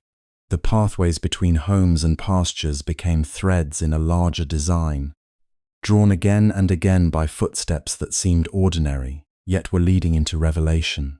Love was no longer only in the meeting of two gazes, or the thrill of accidental nearness. It was becoming atmosphere, language, devotion. And as affection ripened into something vast and luminous, the forests of Vrindavan became the stage of divine play. And then, as if the earth itself had been waiting for the right breath of night, Vrindavan opened into one of its deepest mysteries. It was evening when it began to gather. The heat of day had softened and withdrawn into the trunks of tamala trees and the dark folds of the forest. A silver moon rose slowly above the groves, washing the leaves in pale light, turning dust into shimmer and the Yamuna into a flowing ribbon of quiet fire. The air carried the fragrance of night-blooming jasmine, kadamba flowers, and damp soil still holding the memory of daylight. Nothing in the village could fully explain the restlessness that moved through every heart, yet the call had already gone out long before it was heard. It came on the flute, not as a mere melody, not as a song played to entertain the evening, but as a summons so intimate that each listener felt it had been shaped for her alone. The notes moved through the forest paths and across the riverbanks like living light. They entered not only the ear, but the hidden places within the soul where longing sleeps until it is named. The gopis heard it in their homes, in half-finished tasks, in conversations that suddenly seemed far away. Milk left boiling, lamps flickered unattended, bracelets stilled in mid-motion. The world of duty did not vanish, but for one holy moment it loosened its hold. Something greater had called, one by one, and then, as if drawn by a single pulse, they came into the moonlit forest. The clearing seemed almost impossible in its beauty, as though it had not been made by nature alone, but prepared by love itself. The grass glowed faintly under the moon. Shadows pooled softly around the roots of ancient trees. The branches overhead formed a gentle canopy, leaving a circle of open sky where the stars watched in stillness. Every sound appeared heightened. The murmur of leaves, the distant hush of water, the soft rush of anklets as feet approached over the earth. And in the center stood Krishna, dark as a rain-filled cloud, radiant as if he carried both night and dawn within him. He was adorned simply, yet nothing in creation looked simple when touched by his presence. A peacock feather rested above his brow. Yellow silk moved lightly against him in the night breeze. His flute still lingered at his lips, though now the music seemed to continue even in silence. Around him gathered the gopis, each one breathless, luminous, trembling with joy, devotion, and the strange astonishment of having reached what her heart had always been seeking. This was not an ordinary meeting. It was not even an ordinary celebration. It was the Rasa Leela, the circular dance of divine love, the play in which longing becomes movement and devotion becomes rhythm. In this sacred night, time no longer flowed as it does in the world of clocks, labor, and decay. It widened, it deepened, it became almost liquid, holding every glance, every gesture, every note in an endless present. The moon seemed unwilling to move across the sky. The stars appeared to lean closer. Even the wind seemed to pause, so that nothing would disturb what was about to unfold. And then the dance began. At first it was delicate, as if the night itself were testing its own heartbeat. A turn of the wrist, a glance returned, anklets answering the measure of the flute. The gopis moved in widening arcs, their garments catching moonlight, their braids and ornaments swaying with the pulse of the music. Krishna moved among them with impossible ease, at once playful and profound, graceful and untouchable, intimate and beyond all grasp. Laughter rose and dissolved into song. The forest clearing became a circle of light and sound, of spinning color and sacred breath. But the wonder of the Rasa Leela lies not only in its beauty, it lies in what beauty revealed. Each gopi felt Krishna beside her. Each felt his hand near hers, his gaze resting upon her, his presence responding exactly to the shape of her love, and yet Krishna remained one. He did not divide in the way the world divides. He did not diminish by giving himself completely. Rather, he revealed a mystery at the heart of the divine. That infinity is not made smaller by intimacy. The supreme can belong wholly to each soul, without ever ceasing to be whole. This is why the Rasa Leela has been treasured not merely as poetry or legend, but as theology made visible through movement. In that moonlit dance, the divine was shown not as distant ruler or abstract force, but as the beloved who meets each heart personally. Krishna did not love the gathered souls in a vague or general way. He answered each one uniquely. To one he was tenderness, to another delight, to another reassurance, to another irresistible sweetness.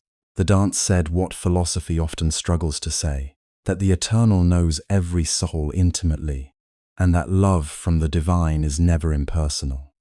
Yet even within that circle of countless devotion, Radha shone with a different intensity.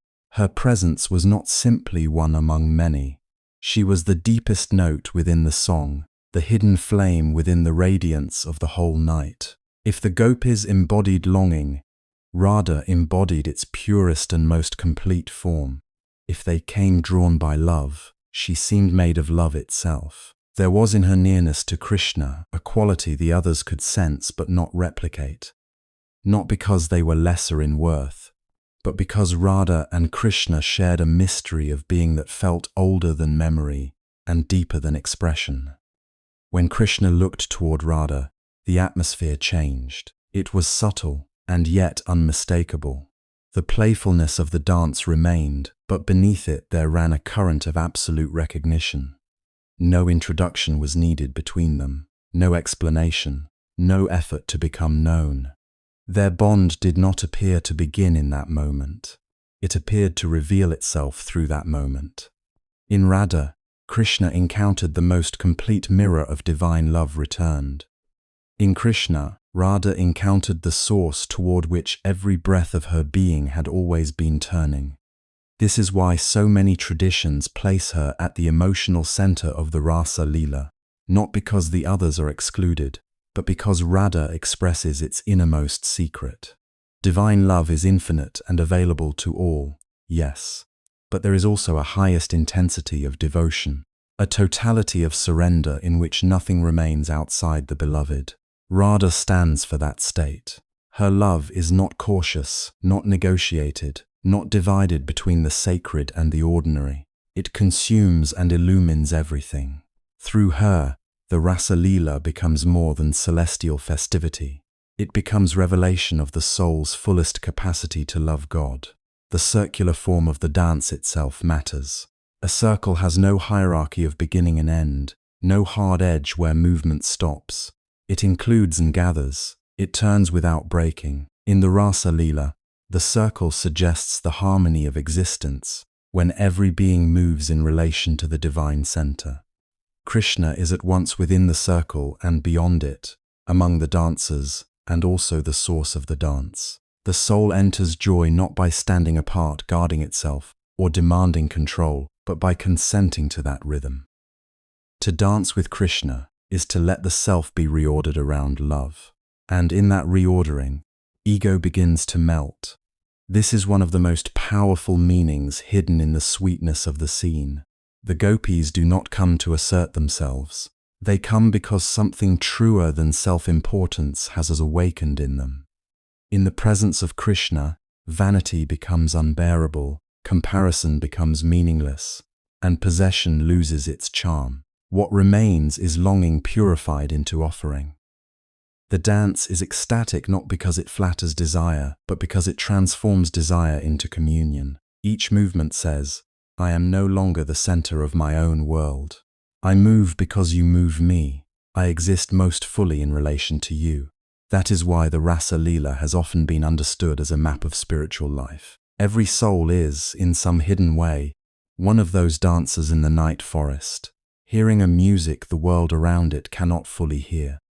We spend so much of life tied to tasks, identities, fears, and obligations that seem final. and yet beneath them there remains another calling. The flute symbolizes that call. It is the voice of the divine entering the ordinary and asking the soul to remember what it truly longs for. The journey into the forest is the turning inward, away from distraction and toward encounter. And the dance is union, not in the sense of annihilation into emptiness, but in the sense of becoming fully alive through loving participation in the divine presence. This does not mean the self is erased into blankness. The wonder of the Rasa Leela is that each gopi remains distinct. Love does not flatten personhood, it fulfills it. The divine does not ask for colorless obedience, but for awakened relationship. Krishna's infinite closeness to each dancer suggests that the highest spiritual truth is not cold absorption, but living reciprocity. The soul is most itself when it is most turned toward God. In that turning, uniqueness is not lost, it is sanctified. And yet, all of this theology, all of this mystical symbolism, would lose its power if we forgot how deeply human the scene also feels. There is joy there, overflowing and immediate. There is the thrill of nearness, the sweetness of being seen, the wonder of beauty too intense for speech. There is music that seems to enter the body and loosen every sorrow hidden inside it. There is the tenderness of a night in which no one wants dawn to arrive. The Rasa Leela endures because it speaks at once to the philosopher, the mystic, the devotee, and the lover. It honors the hunger of the heart, while lifting that hunger beyond possession into sacred delight. In the movement of the dance, earthly and cosmic meet without conflict. Feet touch dust, but consciousness opens toward eternity. Hands reach toward a beloved form, but what they seek is also the boundless. Laughter rings through the trees, yet hidden within that laughter is the oldest of all spiritual truths. That creation itself longs to move in harmony with its source. The stars wheel above, the river flows nearby, branches tremble in the night, and all of nature seems to participate. The Rasa Leela is not only an event in the forest, it is a vision of the universe as relationship, as rhythm, as love ceaselessly offered and received. And at the center of that great mystery, Radha remains unforgettable. Her love gives the night its ache, as well as its ecstasy. In her bliss is never shallow. It has depth because it risks everything. Her nearness to Krishna is so complete that it reveals both the joy and the fragility of love. To be so close to the divine is to be flooded with fulfillment, but it is also to become exquisitely sensitive to every shift in presence, every glance, every silence. Radha's singular bond with Krishna carries a sweetness beyond compare, yet hidden inside that sweetness is the possibility of pain as profound as the joy. This is not a flaw in love, it is the measure of its truth. So the moonlit dance shines in memory as more than splendor. It is the heart of divine play, where eternity bends close enough to be felt, where the soul discovers that it was made not merely to worship from afar, but to participate, to respond, to move in living correspondence with the beloved Leela. Love is not sentiment alone. It is cosmic order restored through intimacy. It is the secret center around which all longing turns. But love this intense does not remain untouched by vulnerability, and even paradise can tremble with jealousy and absence. For where love becomes most radiant, it also becomes most vulnerable. The closer the heart moves toward its beloved, the less it can pretend indifference to distance, delay, or divided attention. In the story of Radha and Krishna, this vulnerability is not a shadow cast over love from the outside. It rises from love itself, from the very intensity that makes their bond sacred. Radha does not love Krishna lightly, and because she does not, every movement of his presence matters. When Krishna smiles upon the gopis, when he lets his glance wander like moonlight over many faces, when his flute seems to summon all of Vrindavan into its spell, Radha feels something that cannot be reduced to ordinary jealousy. It is deeper, finer, more aching than possessiveness.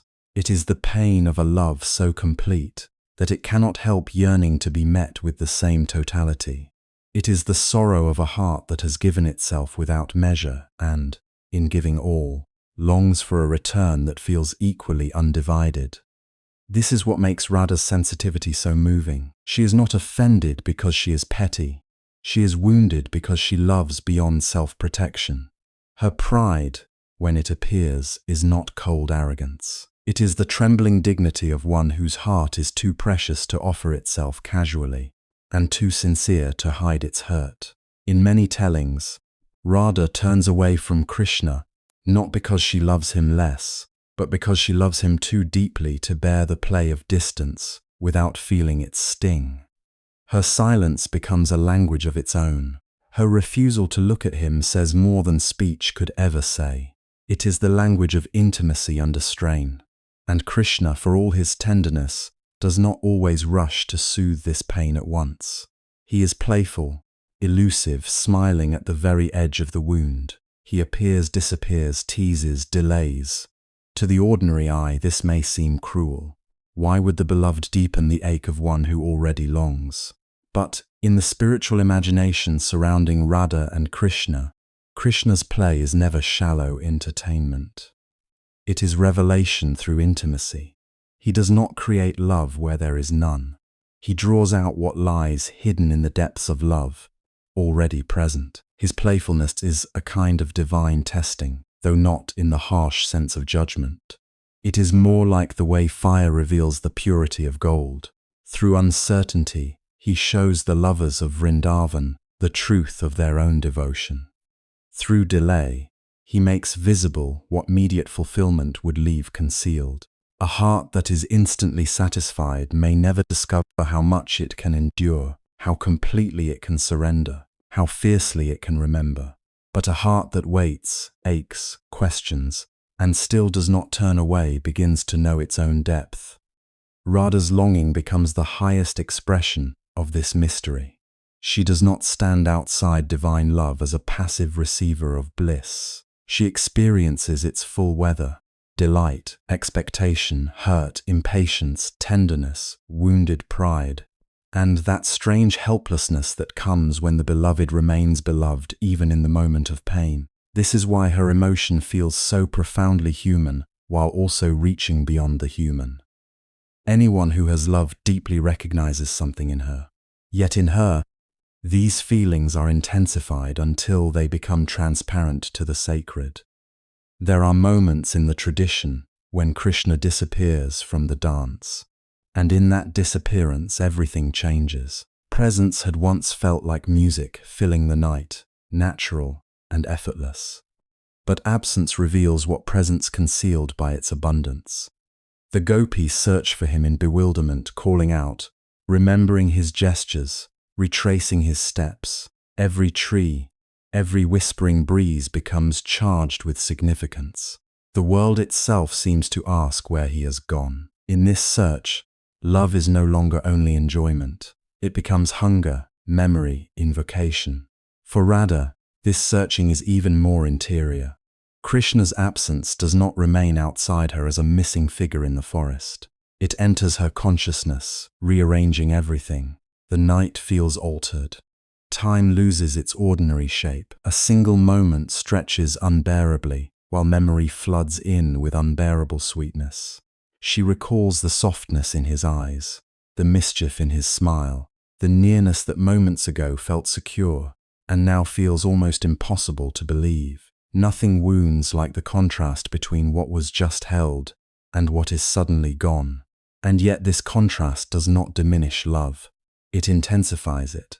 Distance, in their story, is never merely emptiness. It is charged emptiness, alive with remembrance and expectation. Silence is not the end of dialogue. It is another form of speech, one that reaches beneath words into the trembling center of the heart. Misunderstanding, too, does not simply fracture intimacy. Sometimes it reveals how much is at stake. When Radha feels overlooked, when Krishna delays, when one withdraws and the other pursues, the relationship enters a region where love is stripped of ease and shown in its raw necessity. This is one of the reasons their story has spoken to devotees for centuries. It does not present divine love as flat serenity untouched by emotional complexity. It dares to show holiness within tenderness that can bruise, within closeness that can falter, within devotion that can feel both exalted and unbearably fragile. Joy is fragile not because it is weak, but because it is precious. The more luminous the bond, the more every small shadow is felt. Radha's wounded intimacy becomes, in this way, one of the most sacred dimensions of her love. She wants Krishna not as one delight among many, but as the center around which all meaning turns. And because Krishna is no ordinary beloved, this desire carries a spiritual paradox. The soul longs for the infinite in a way that feels intimate, personal, even exclusive. It wants the one who belongs to all to feel as though he belongs wholly within the secret chamber of its own heart.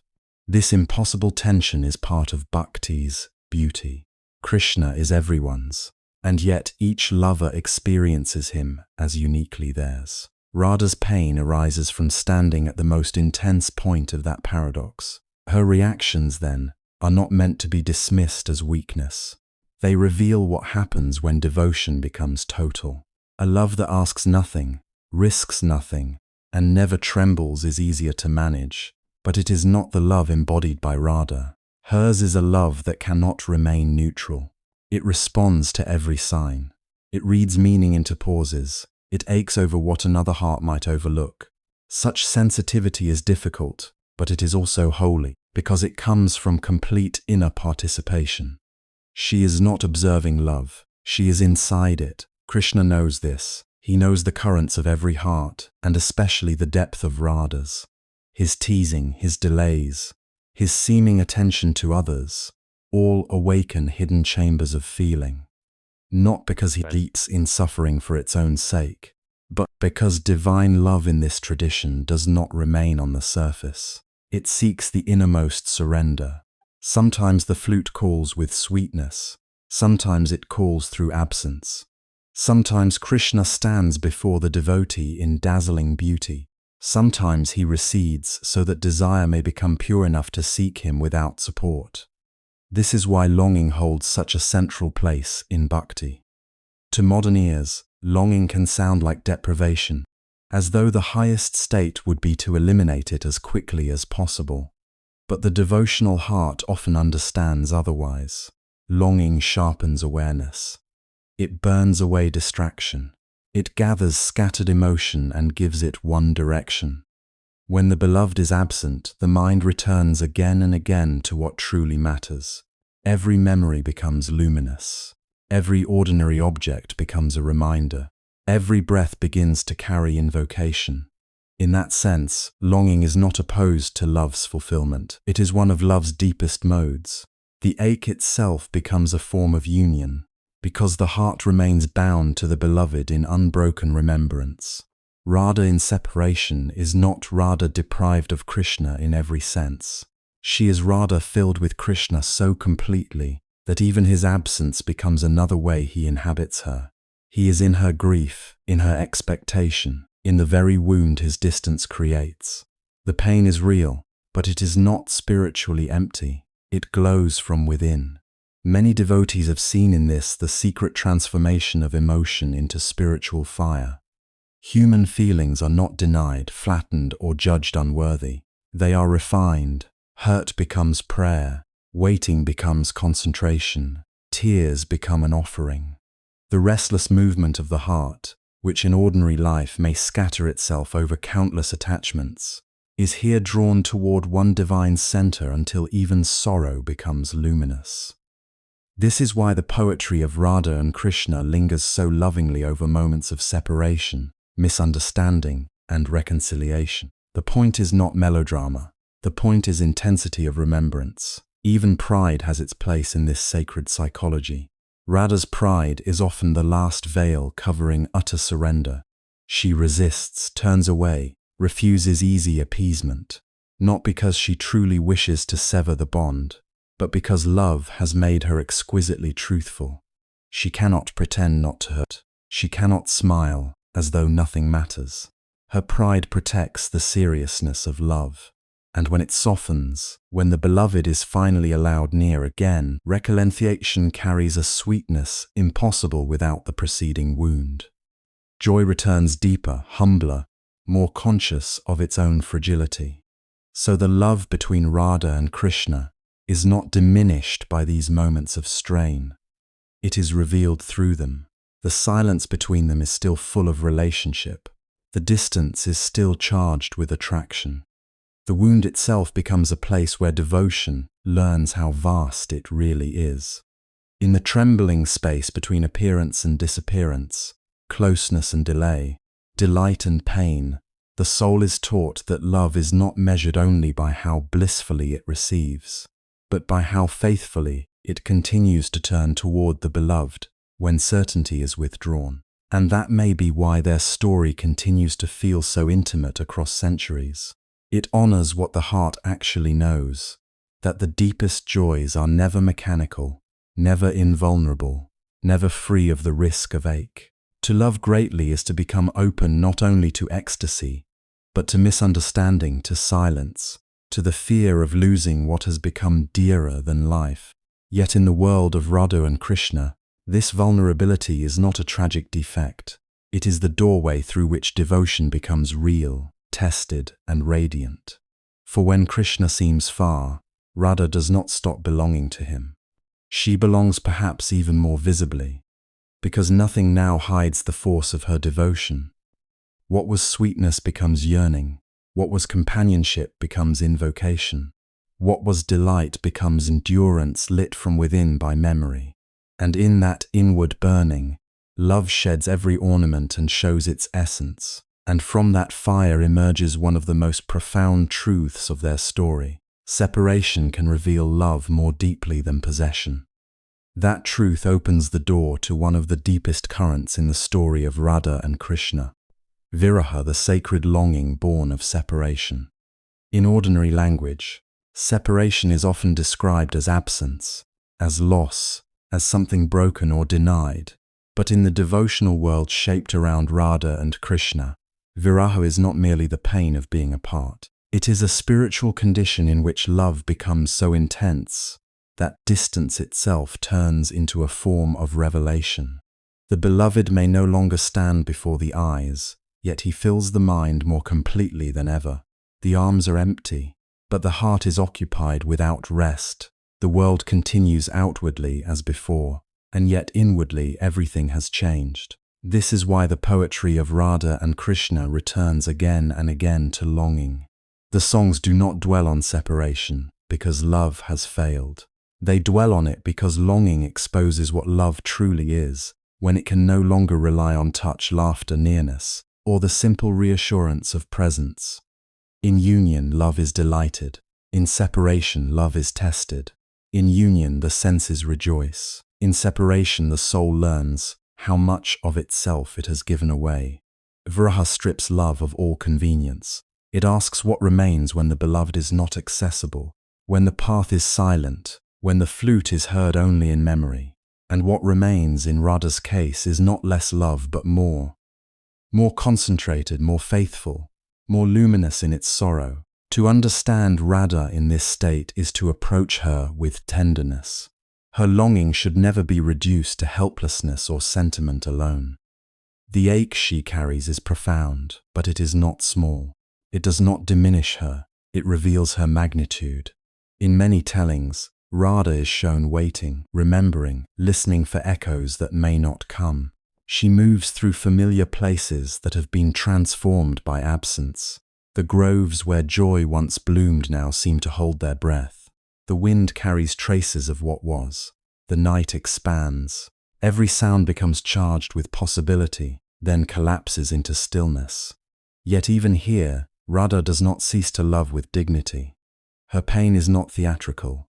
It is inward, steady, consuming. It is the pain of someone whose entire being has been awakened and who can no longer return to a smaller life. This is part of what makes Viraha so powerful. It is not simply emotional deprivation. It is the consequence of expansion. Once the heart has known something vast, it cannot become narrow again. Once Radha has known Krishna, not only as a companion of delight but as the center of her inner world. Separation cannot be managed by distraction. Her longing follows her everywhere, because he is now woven into everything.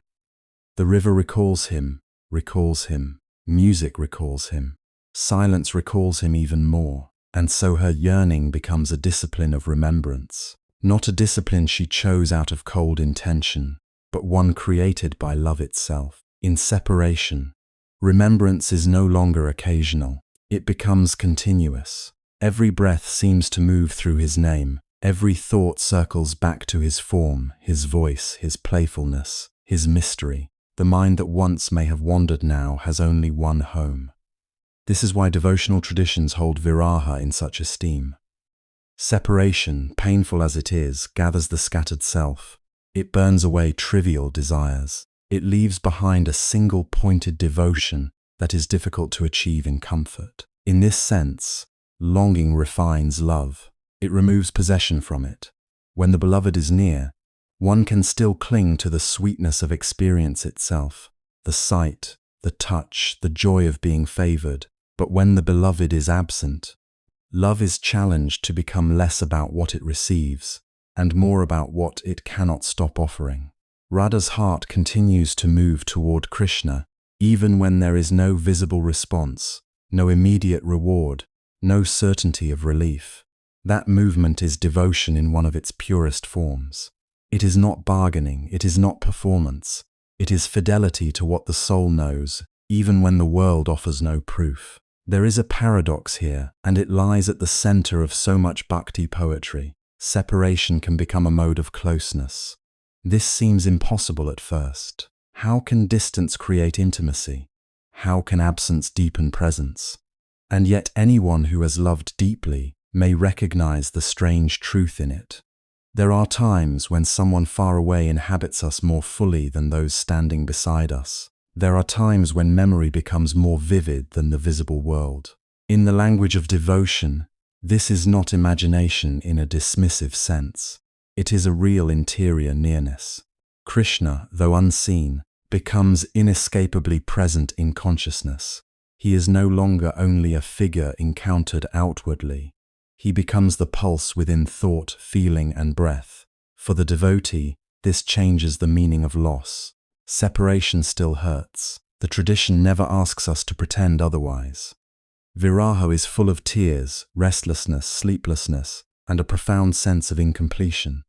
But it also carries hidden grace. Because the beloved is not available externally, the heart learns to seek him inwardly. Because outer companionship has been interrupted, inner communion intensifies.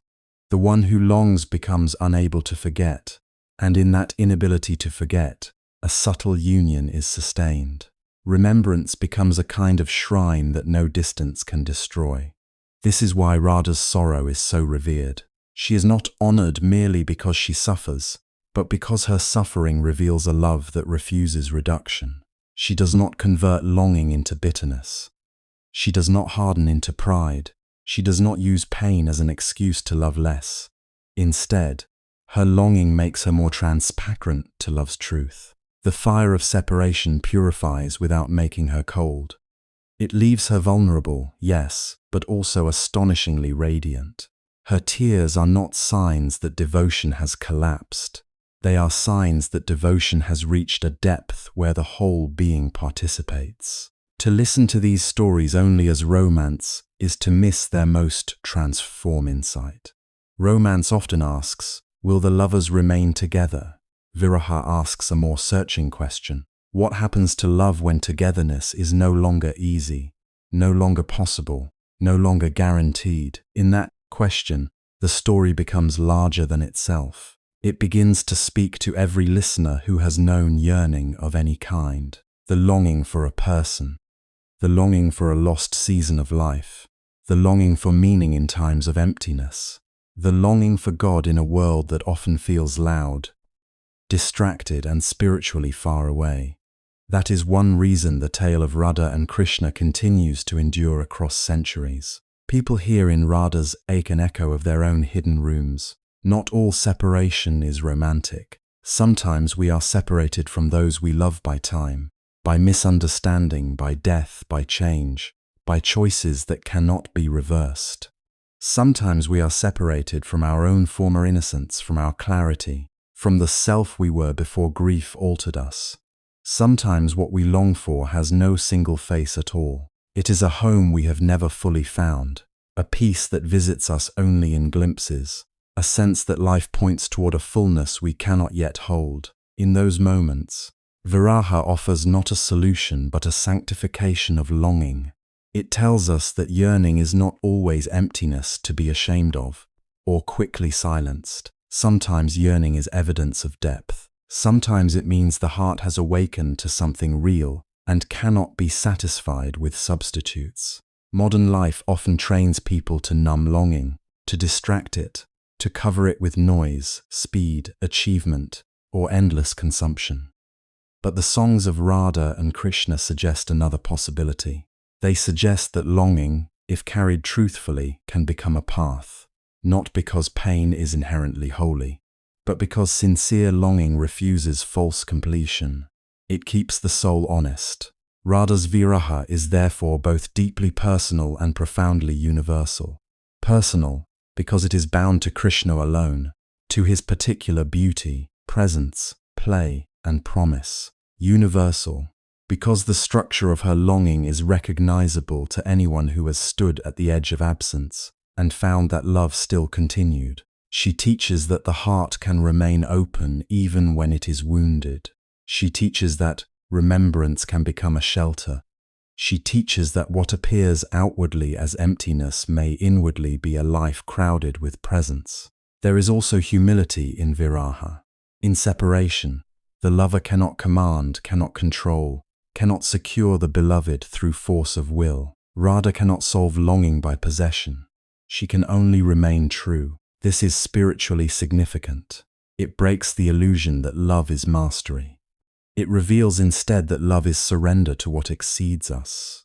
In bhakti, that surrender is not humiliation. It is liberation from the ego's demand to own what it adores. Radha does not love Krishna because he can be contained within her plans. She loves him because he has already transformed her beyond them, and so longing enlarges her. It deepens her capacity to feel, to endure, to remember, to remain faithful in uncertainty.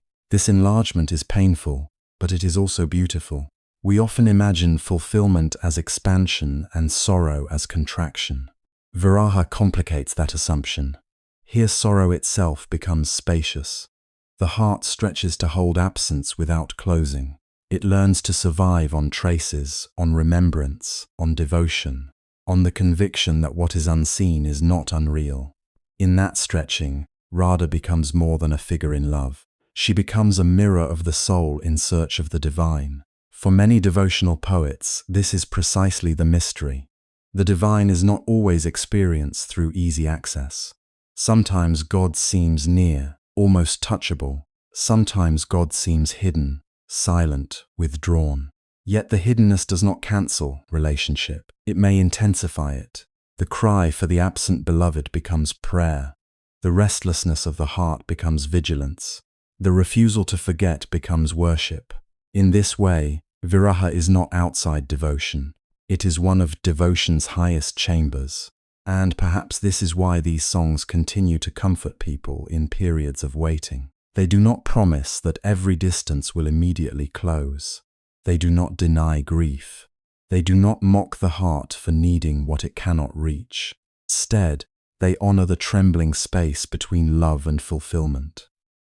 They remind us that an unanswered ache can still be meaningful, that fidelity in absence is still a form of union, that to carry someone, or something sacred, constantly within the heart is not nothing.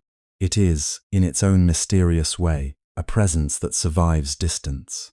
Radha shows us that longing can be noble, that yearning can be prayerful, that tears can clarify rather than weaken.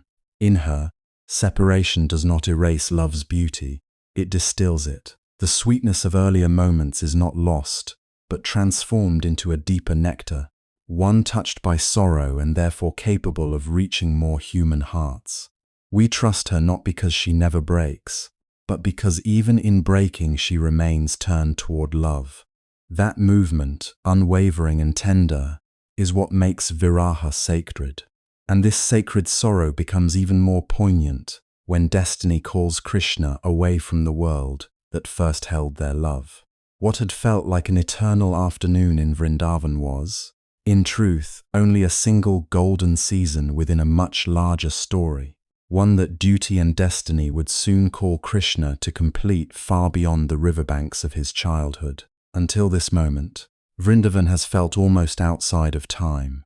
Its forests, riverbanks, dusty paths, and moonlit groves seem to belong to a rhythm untouched by the harsh pinch of kingdoms, politics, or violence.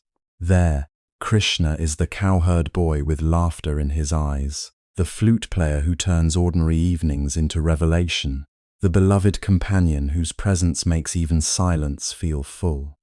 In Vrindavan, love appears to be its own complete reality. It is intimate, playful, fragrant with blossoms and milk and earth after rain.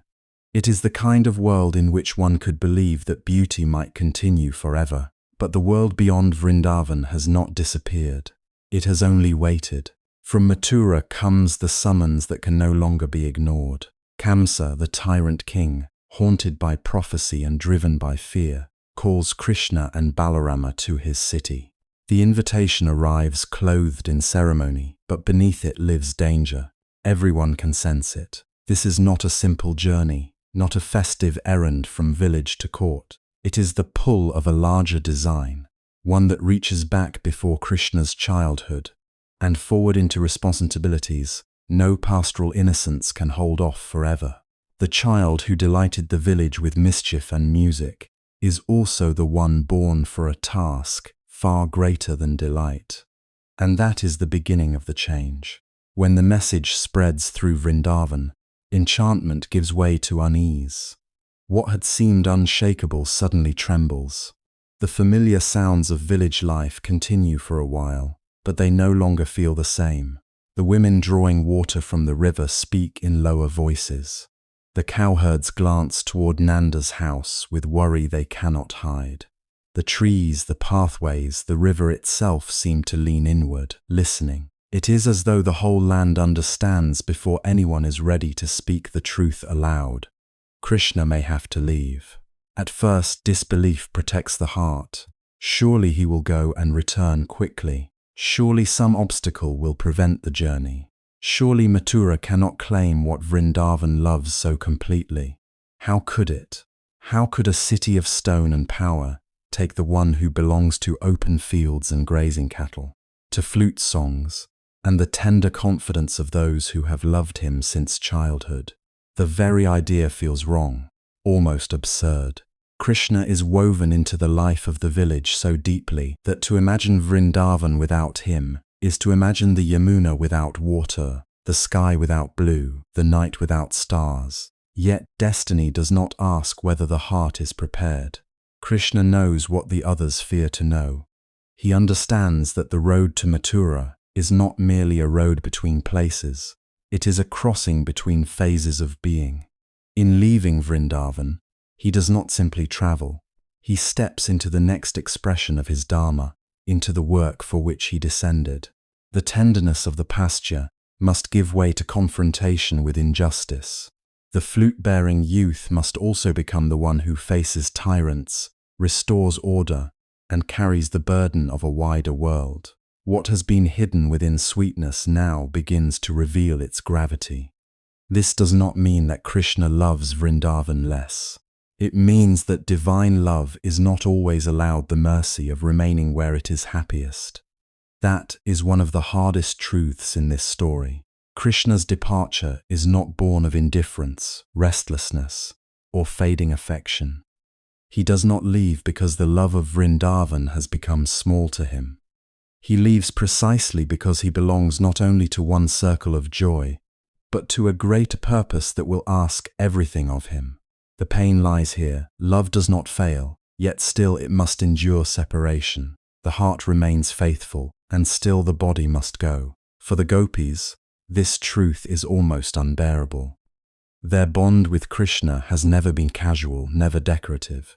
He is not merely a charming memory among many. He is the center around which feeling, meaning, and devotion have turned. He has entered their speech, their songs, their work, their wings. Every path in Vrindavan has become sacred because his feet have touched it. Every breeze has mattered because it may have carried the sound of his flute. To hear that he will leave is not to receive sad news. It is to feel the order of existence itself begin to crack. Their grief does not erupt all at once. First there is stunned silence, the kind that falls when pain is too large for immediate tears. Faces go still, hands pause in mid-task, questions rise, but no one knows whom to ask. Some stare at Krishna, as though by looking hard enough they can prevent the future from forming. Others turn away because the sight of him has suddenly become too precious, too fragile. A strange stillness spreads, not peaceful but broken, as if the village has forgotten how to breathe in rhythm. Then disbelief begins to break into pleading. The gopis gather around him with words trembling on their lips. They ask how he can leave the forests that know his footsteps, the river that reflects his face, the people whose every day has been shaped by his presence. They remind him, not because he has forgotten, but because they cannot bear the thought that memory might not be enough to keep him near. Their questions are full of love and pain. What is Mathura to you that it can call you away from us?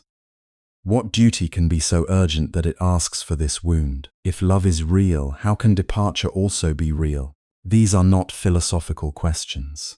They are the raw language of hearts confronting the impossible. And at the center of this communal heartbreak stands Radha.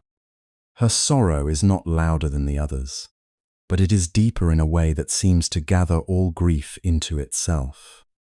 If the gopis represent the many forms love can take, Radha becomes the place where those forms meet and burn with highest intensity. Her pain is personal, of course, but it is also more than personal. In her, the anguish of Vrindavan finds its clearest face. It is as though the whole village weeps through her eyes. One can imagine the stillness around her, the effort to remain composed even as the soul feels pulled apart. She has known Krishna not as a passing delight, but as the innermost truth of her being. His presence has become inseparable from her sense of what life is. To lose daily nearness to him is not merely to suffer absence, it is to enter a world altered at its foundation. The songs they shared, the glances, the unspoken understanding, the sweetness of simple moments now stand at the edge of becoming memory. And memory, however sacred, is not the same as touch, not the same as hearing footsteps approach, not the same as turning and finding the beloved truly there. This is why her grief feels almost too refined for ordinary expression. It is not only crying, not only lament. It is the slow, devastating recognition that love must now live without its accustomed form. Radha does not stop loving, she cannot, but love is forced into a new condition, one in which presence becomes inward, invisible, sustained by remembrance rather than by meeting beneath trees or along the banks of the river. Around her, Vrindavan changes texture. The groves that once sheltered laughter now seem to hold echoes. The Yamuna flows as before, but its music sounds lonelier. Dust still rises under the feet of cows, dawn still comes, evening lamps are still lit, and yet nothing is untouched. The world remains outwardly familiar while inwardly transformed. This is one of grief's deepest mysteries. The landscape survives, but its meaning shifts because the beloved is no longer moving within it as before. When the moment of departure finally arrives, it carries the weight of both ritual and rupture. The chariot waits. The road opens outward. Those who love Krishna stand facing what they cannot stop. There is movement, but it feels unreal, like a dream the heart refuses to accept. Some cry openly now. Some cling to final glimpses. Some are too shattered even for tears. And in the midst of all this sorrow stands Krishna himself, not untouched by the pain, but contained within it in a different way. He sees their grief. He does not stand apart from it as a cold divinity immune to human. If anything, the poignancy of this moment rests in knowing that he loves them even as he goes. His silence, his gaze, his very willingness to bear their anguish, without turning away from his duty, reveal the tragic majesty of divine purpose. He cannot remain simply because remaining would betray the larger work he must fulfill. Yet leaving wounds him too, because love does not become unreal when destiny intervenes. This is what makes the departure so unforgettable. It is not a scene of abandonment, but of impossible fidelity to two truths at once. Krishna belongs wholly to the love of Vrindavan, and he also belongs to a mission that reaches beyond it. The pain comes from the fact that both are real, and for a time they cannot be lived in the same outward form. He must go, and those who remain must learn how to love without holding. In that sense, this moment is one of the great spiritual fractures in the story. Up until now, love has danced in immediacy. It has been tasted in shared play, heard in music, seen in movement, touched in presence. After this, love enters another dimension. It becomes remembrance, invocation, meditation, ache. The sweetness of youthful delight is not erased, but it is broken open. What was once enjoyed directly must now be carried inwardly. The relationship does not end. It deepens through loss, though at a terrible cost to the heart. For Radha especially, this is the turning point from which her love becomes eternal in a new way. Before, she lived with Krishna in moments. After, she lives with him in essence. Before, the world itself seemed to arrange opportunities for meeting.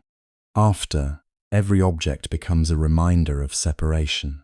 The wind is no longer just wind. It is the question of whether it has touched him. Moonlight is no longer just moonlight. It is a witness to absence. Music is no longer simply pleasure. It is the reopening of longing. Her life becomes a field where remembrance and devotion must do the work that physical nearness once did effortlessly. And this is why the departure from Vrindavan stands as more than a sad event in a beloved tale. It is a revelation about the nature of divine love itself. There are moments when the sacred enters life as joy, intimacy, overflowing sweetness. But there are also moments when the sacred withdraws from sight, not to destroy love, but to refine it beyond dependence on form. Separation becomes the test of whether love was only for delight or whether it can survive as truth when delight is gone. In Radha, in the Gopis, in the aching stillness of Vrindavan, the answer is given with heartbreaking clarity. Yes, love can survive, but it will not survive unchanged. It will become more interior, more constant, more burning. It will lose the comfort of immediacy and gain the depth of devotion. It will no longer live only in rendezvous, songs exchanged, or the nearness of shared breath. It will live in memory that refuses to fade, in names repeated like prayer, in tears that become offerings, in the faithful keeping of an invisible bond. The laughter of earlier days will not be undone, but it will now shine through sorrow, and therefore shine more deeply. Once Krishna is gone, the story no longer lives in shared moments alone, but in memory, devotion, and the ache of what remains. And so Radha remained in Vrindavan, while the world seemed to say that Krishna had gone elsewhere. To outward eyes, this could have looked like the simple aftermath of loss, one leaving, another left behind. A village returning to its routines, seasons turning with indifferent steadiness. But Radha's life after Krishna's departure cannot be understood in such ordinary terms. She was not merely a woman carrying the wound of absence. She was becoming the place where absence itself was transformed. At first, there was grief in its most human form. The paths they had walked still lay before her. The groves still held their shade. The Yamuna still moved with the same dark, glistening patience. Cows returned at dusk, dust rose under their hooves, evening lamps were lit, and the voices of Vrindavan floated from courtyard to courtyard. Everything was as it had been, and because everything was as it had been, nothing was bearable. The familiar world did not comfort Radha. It accused her with remembrance. Every tree seemed to know. Every bend in the river seemed to wait for footsteps that would not come. Yet Radha did not turn away from these things. She did not harden herself against memory in order to survive. She did something far more difficult. She allowed the world to keep speaking Krishna's name to her. When the wind moved softly through the reeds, she heard, not with the ear alone, but with the whole inward life of her being, the trace of a flute she could no longer follow to its source. It was never quite sound, never something another person could point to and confirm. It was more tender and more piercing than that. It was an echo carried in longing, a music born where memory and presence touched for an instant. Others might have said it was only wind. But Radha had loved too deeply to believe that love ends when sound can no longer be measured. For her, the wind had become a messenger. Moonlight on the river was no longer merely moonlight. It became a silver remembrance spread across moving water, a soft radiance that seemed to belong to nights when the world had once opened into divine play. The rippling surface of the Yamuna caught light and released it in trembling patterns. And Radha would stand in that glow feeling that the river itself had not forgotten. The same moon that once watched over their meeting still poured its quiet grace upon the earth. Time had altered circumstances, but it had not emptied the universe of witness. Even the scent of rain on dry soil became intimate with him.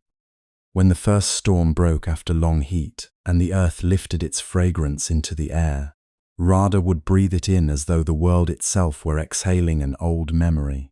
Krishna had lived among fields, forests, cows, clouds, and storms. He was never separate from the textures of the natural world. After he left, that world did not become vacant. It became charged. Every rustle, every shimmer of distance became a subtle form of encounter. This is what happened to Radha's love. It did not die because it could no longer touch what it loved. It learned to live differently. It moved from the eyes to the heart, from the heart to the breath, from the breath to the very center of consciousness. Krishna was no longer before her, and yet he became more interior than her own thoughts. She carried him not as one carries an image that fades with time, but as one carries life itself. Inhaling, she remembered. Exhaling, she remembered. Waking, sleeping, walking, pausing, Radha dwelt in a continuous inward companionship. This companionship was not easy. It should not be romanticized into something painless or abstract. To continue loving without return, without certainty, without the comfort of physical presence, is among the hardest disciplines the human heart can know. There is no reassurance in the touch of a hand, no answering glance, no spoken promise renewed at twilight. There is only fidelity offered into silence. There is only the decision made again and again, not to betray love simply because love no longer brings immediate joy. That was Radha's greatness. She did not love Krishna only in the sweetness of shared moments. She loved him when no message came. She loved him when the night gave no sign. She loved him when longing itself became exhausting. She loved him not because she was rewarded, but because love had become truer than reward. This is where her sorrow became luminous. Her pain was real, but it did not collapse into bitterness. It remained joined to tenderness. It remained joined to praise. There are forms of grief that make the world smaller. They close the heart around injury and slowly turn memory into accusation. Radha's grief did the opposite. It enlarged her because she would not sever sorrow from love. Sorrow itself became transparent. Through it, something sacred began to shine. Her tears were not only tears of deprivation. They were offerings. They were the overflow of a devotion that refused to reduce Krishna to possession. In this way, Radha reveals a profound truth. Love reaches its deepest nature when it no longer asks, "What remains for me?" but instead becomes willing to remain faithful, even in unfulfilled longing. She does not stop feeling the wound. She sanctifies it. She does not deny the ache of separation. She allows that ache to become a vessel. In that vessel, remembrance ripens into meditation, and meditation ripens into a living union deeper than sight. Her days may have appeared quiet from the outside. She moved through familiar spaces. She listened to the same village sounds. She saw the same dawn spread gently over Vrindavan, the same cows crossing fields, the same women drawing water, the same children at play. Yet within her, every ordinary hour had become a form of worship. To remember Krishna was not an occasional act. It was the atmosphere of her being. Nothing in life was too small to bear him. The rustle of leaves, the call of birds at dusk, the coolness before sunrise, the sound of ankle bells in a distant lane, all of it entered the temple of her awareness and was touched by his presence. This did not mean that she imagined herself beyond loneliness. On the contrary, her loneliness became refined, made almost transparent by constancy. There is a loneliness that isolates, and there is a loneliness that opens into devotion. Radha's belonged to the second kind. Because she did not flee from her emptiness, that emptiness became full of Krishna. The place where he was not outwardly became the place where he could be held inwardly without interruption. And so her memory was not a backward-looking attachment to vanished pleasure. It was alive, it breathed, it changed her. She did not merely replay scenes from the past, like a mind unwilling to move on. She entered more deeply into what those scenes had always meant. The laughter in the groves, the sound of the flute, the sudden ecstasy of meeting under moonlit skies. These were not lost jewels. She clutched in desperation. They were revelations whose meaning was unfolding more fully through separation than it had through nearness. Nearness had been beautiful, but nearness can still lean on form. Separation stripped form away. What remained had to be essence. What remained had to be truth. In this severe tenderness, Radha discovered that Krishna was not only the beloved who had once stood before her in youth and radiance. He was also the indwelling beloved, the one who could inhabit remembrance, transform grief, and make absence itself a hidden mode of presence. This is why Radha cannot be seen merely as abandoned. To call her only forsaken would be to miss the mystery of what she became. She was transfigured from within. Her love was no longer dependent on the world behaving as she wished. It no longer depended on reunion, assurance, or outcome. It rested in something deeper than circumstance. She carried Krishna in her consciousness the way a flame is carried in a sheltered lamp, vulnerable to no outward wind, because it had already passed into the guarded interior. In that sense, Radha becomes more than a figure in a love story. She becomes a teacher of the soul. Through her we are shown that devotion is not proven by ecstasy alone. It is proven by endurance, by tenderness that does not withdraw, by remembrance that does not dim when the beloved cannot be seen. Many can love when love is answered at once. Few can continue when the answer is silence. Few for still can continue without becoming cold. Radha continues, and she remains warm. There is immense spiritual discipline in such warmth. It asks the heart to resist despair without pretending not to hurt. It asks memory to remain vivid without descending into self-destruction. It asks longing to become prayer rather than complaint. Radha embodies all of this with a grace that does not erase her humanity. She is not less moving because she is spiritually exalted. She is more moving because her exaltation is born through tears, patience, and faithful feeling. Her devotion becomes sweet, not because suffering is pleasant, but because suffering joined to love is changed in character. It ceases to be sterile. It becomes fertile. It gives rise to compassion, steadiness, and inward clarity. Radha's ache is fragrant with devotion. Her waiting is illuminated from within. Her silence is full, not empty. What she bears would crush an ordinary attachment. But because her love is rooted in something divine, it becomes more radiant under pressure, not less. And generations would one day understand this.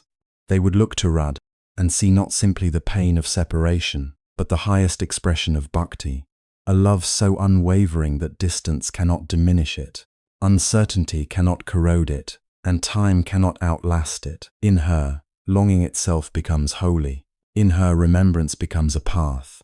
In her, the private sorrow of one heart opens into a universal teaching. For that is the quiet miracle of Radha after Krishna's leaving. What began as the grief of one beloved becomes a map for countless seekers. She shows that the divine may sometimes seem to withdraw from sight, and yet this withdrawal is not always abandonment. Sometimes it deepens the seeker's capacity to love beyond form, beyond reassurance, beyond possession. Sometimes the loss of visible nearness gives birth to invisible union. Radha lives in that union. She still feels the night. She still hears the unanswered spaces. She still stands beneath the moon and remembers. But remembrance no longer only wounds her, it illumines her. Krishna remains with her in breath, in awareness, in every pulse of love that refuses to die. And through her steadfast heart, the story itself begins to widen, moving beyond personal grief into a spiritual inheritance that future generations will receive, as a path of devotion, longing, and divine love made eternal. And this is where the story begins to change without losing its heart. What once seemed like the tender, aching bond between two beloved figures gradually became something larger in the imagination of saints, singers, philosophers, and ordinary worshippers. Radha and Krishna were no longer seen only as characters in a sacred past, moving through moonlit groves and hidden meetings. They became a language for understanding the deepest bond possible between the human soul and the divine.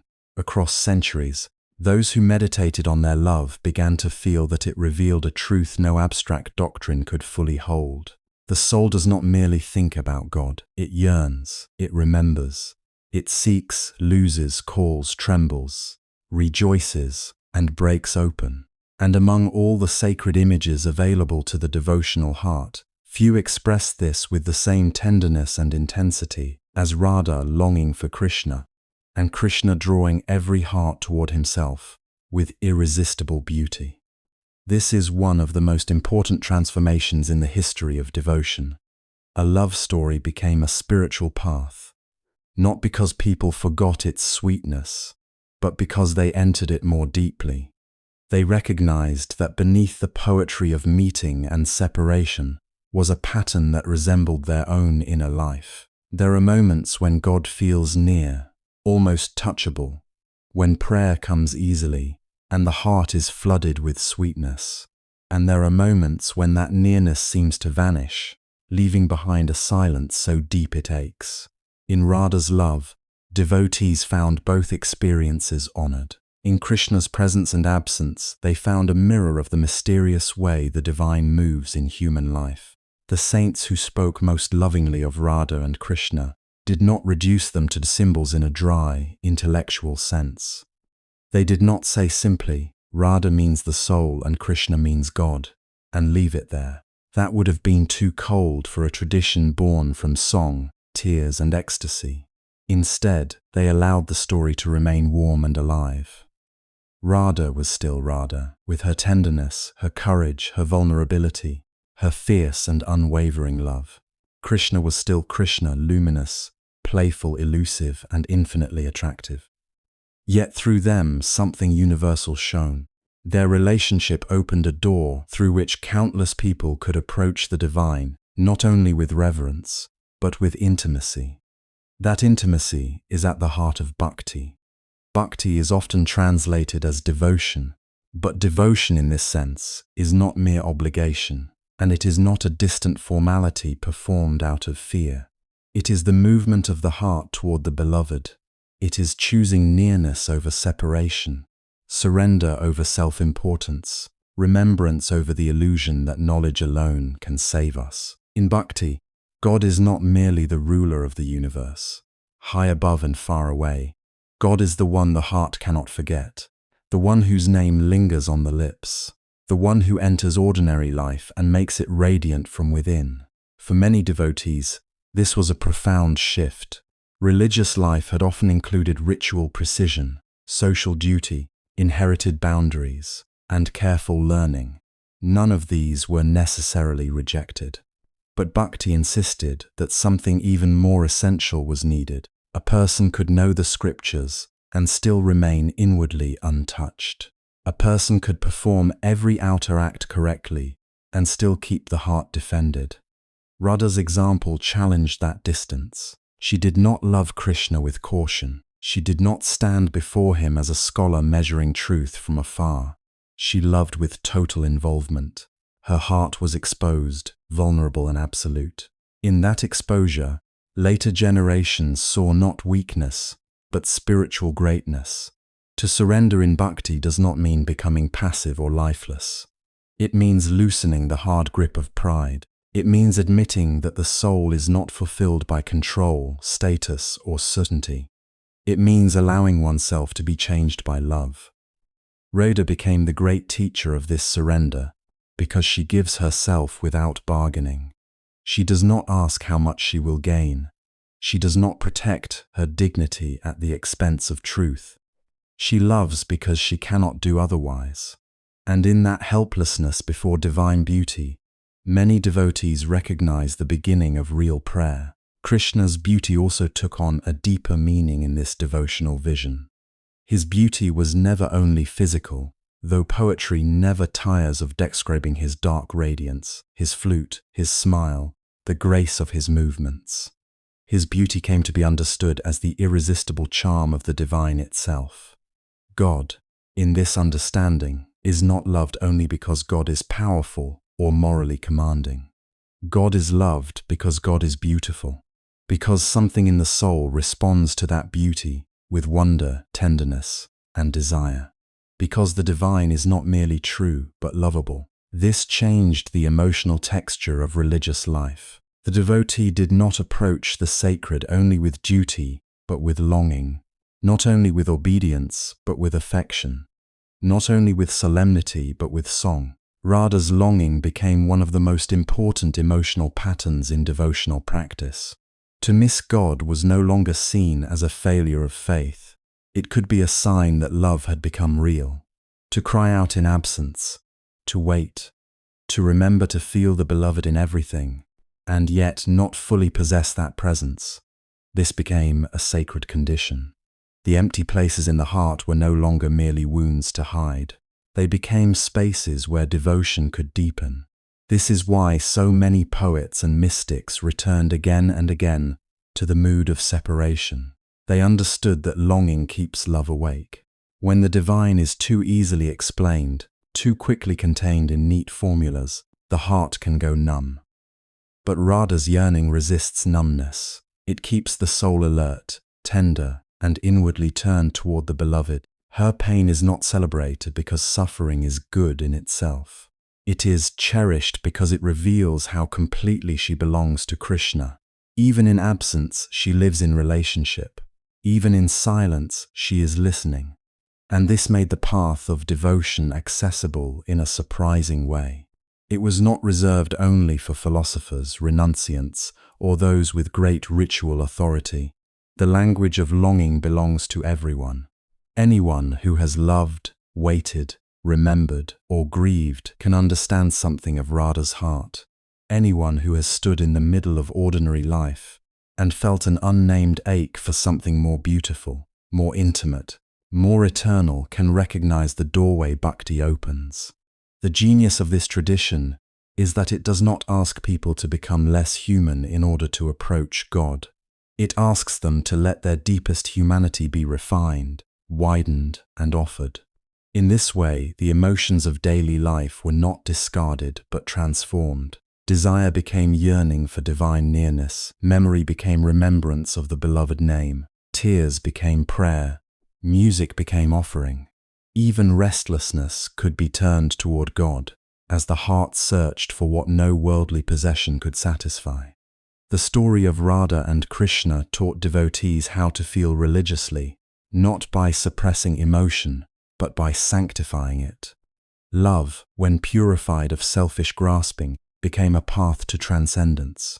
Saints and teachers helped shape this understanding with extraordinary sensitivity. They listened to the old stories and heard in them a theology of love more persuasive than argument.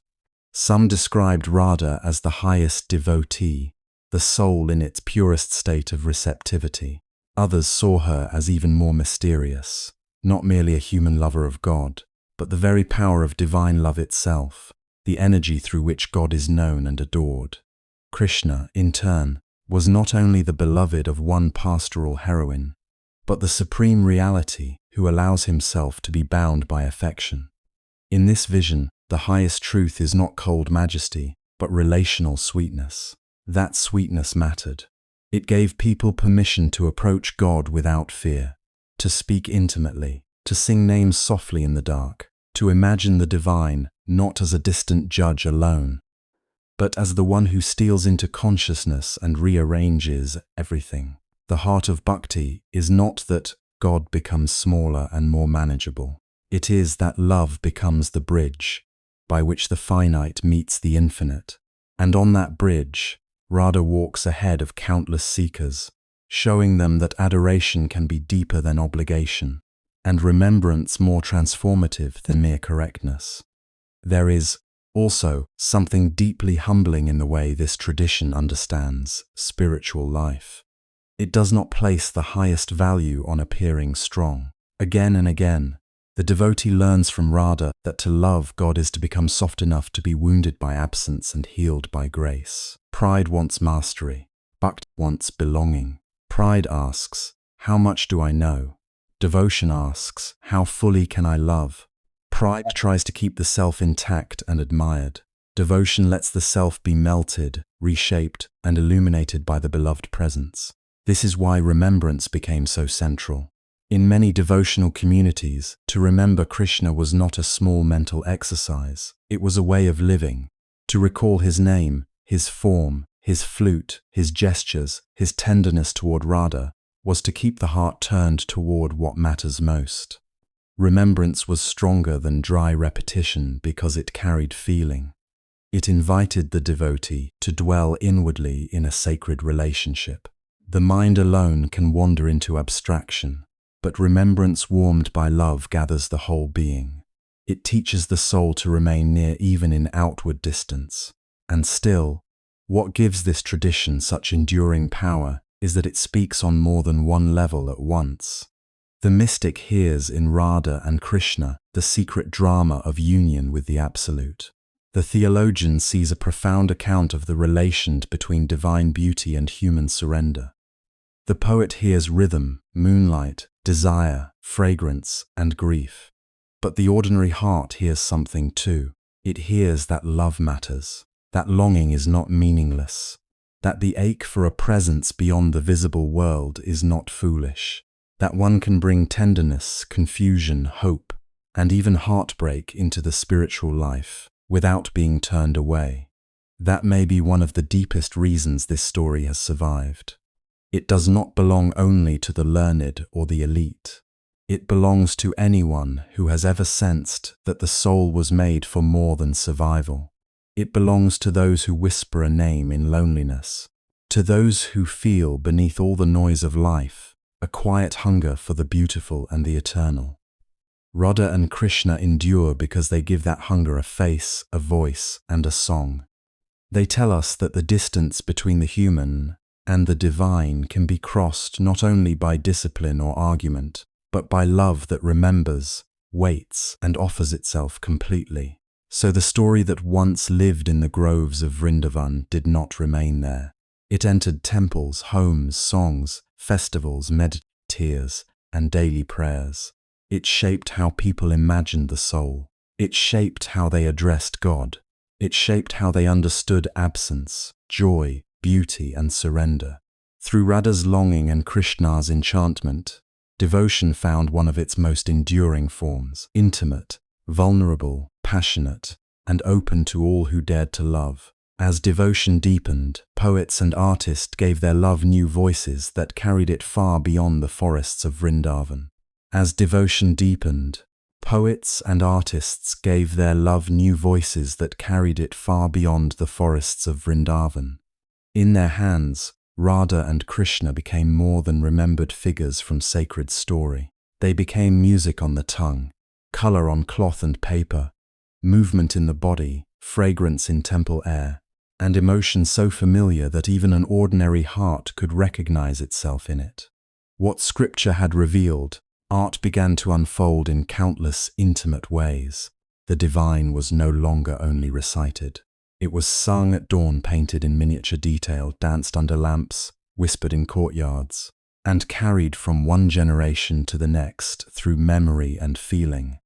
Among the earliest and most influential voices was Jayadeva, whose Gita Govinda gave the love of Radha and Krishna one of its most enduring poetic forms. In his verses, devotion became exquisitely sensuous and deeply spiritual at once. He did not separate longing from holiness. He did not strip love of its trembling, its beauty, its ache. Instead, he offered a vision in which separation burns, reunion heals, and every emotion becomes a path toward the divine. In Jayadeva's poetry, Krishna is not a distant god enthroned beyond reach. He is the beloved who wanders, charms, wounds, and returns. Radha is not merely an admirer. She is the axis of feeling itself, the one through whom the deepest meanings of desire, pride, sorrow, vulnerability, and grace are revealed. What made such poetry so powerful was not only its elegance, but its emotional precision. The pauses, the appeals, the reproaches, the surrender after resistance, the sweetness after pain. All of it gave devotees a language for experiences that often live beyond plain speech. Through Radha, love could be dignified in its intensity. Through Krishna, divine beauty could be encountered not as abstraction, but as irresistible presence. The Gita Govinda entered temple traditions, musical repertoires, and ritual life. It was performed, memorized, and cherished. Its verses moved through sanctuaries and palaces, through formal worship and private devotion, becoming part of the living rhythm of sacred culture. Then came Surdas, whose songs brought Krishna into the affectionate closeness of the human world with extraordinary tenderness.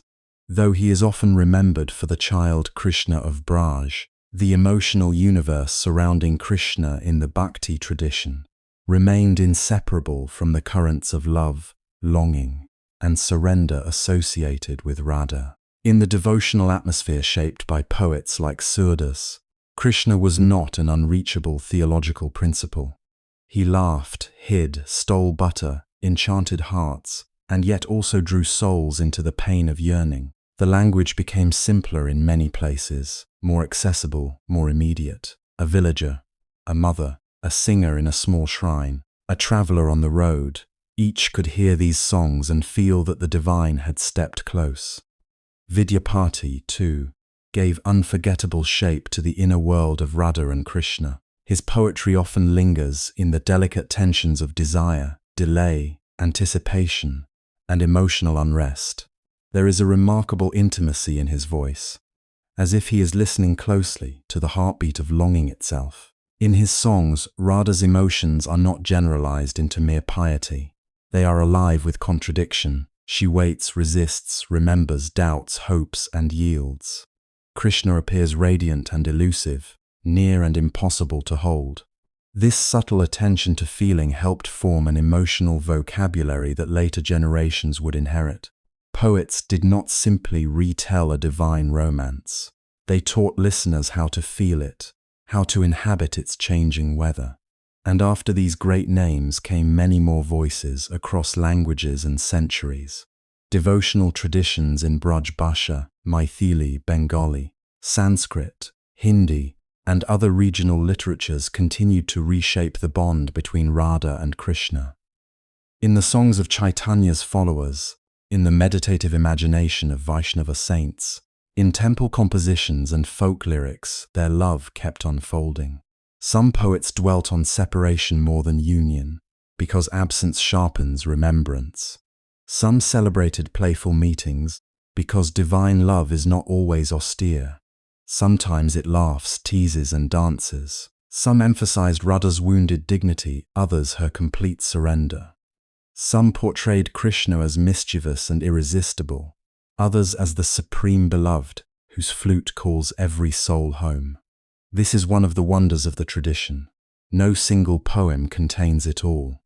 Each retelling draws out a different shade of feeling, and together they create an immense emotional landscape.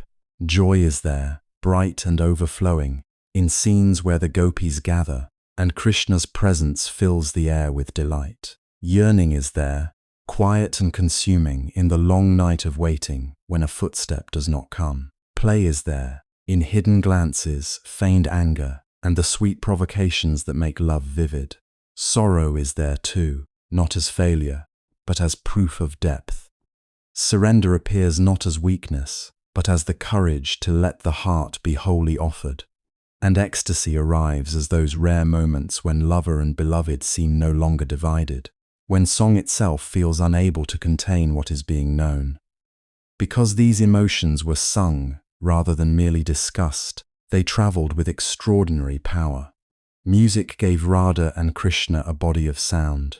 In temples, hymns and seasonal songs marked the hours of worship and the changing moods of the day. Dawn songs awakened the deity with gentleness. Evening songs softened the close of light. Monsoon melodies carried the ache of waiting. Springs overflowed with color, union, and playful delight. The calendar itself became emotional theology. Certain festivals recalled reunion, others intensified longing, and still others celebrated the exuberant beauty of Krishna's world. In many temple traditions, worship was never only formal offering. It was aesthetic participation. The deity was awakened, bathed, dressed, adorned, fed, praised, and put to rest, not as a symbol alone, but as a beloved presence. Songs accompanied each gesture. Curtains opened to reveal a new form, a new costume, a new mood. Flowers, lamps, incense, and melody worked together to create an atmosphere in which Radha and Krishna were not remembered as distant figures from the past. They were encountered in the present tense. Devotees did not merely think about divine love. They entered a space shaped to make that love sensible, visible, audible, and emotionally near. Dance traditions carried the same current into movement. In classical forms such as Odissi, Manipuri, Kathak, and Bharatanatyam, episodes of Radha and Krishna became opportunities to embody devotion through gesture, rhythm, expression, and silence. A turned wrist could suggest invitation. A lowered gaze could reveal shyness. A sudden stillness could hold the weight of absence. Through abhinaya, the nuanced art of expression, dancers gave form to emotions too subtle for literal language. The body became a vessel for sacred memory. Audiences watching these performances did not simply receive a narrative. They felt drawn into its inner pulse. The anticipation of meeting, the pain of delay, the sweetness of reconciliation. Manipuri traditions, especially, became deeply associated with the Ras Leela, where the circular dance of Krishna and the gopis is rendered with extraordinary grace and devotion.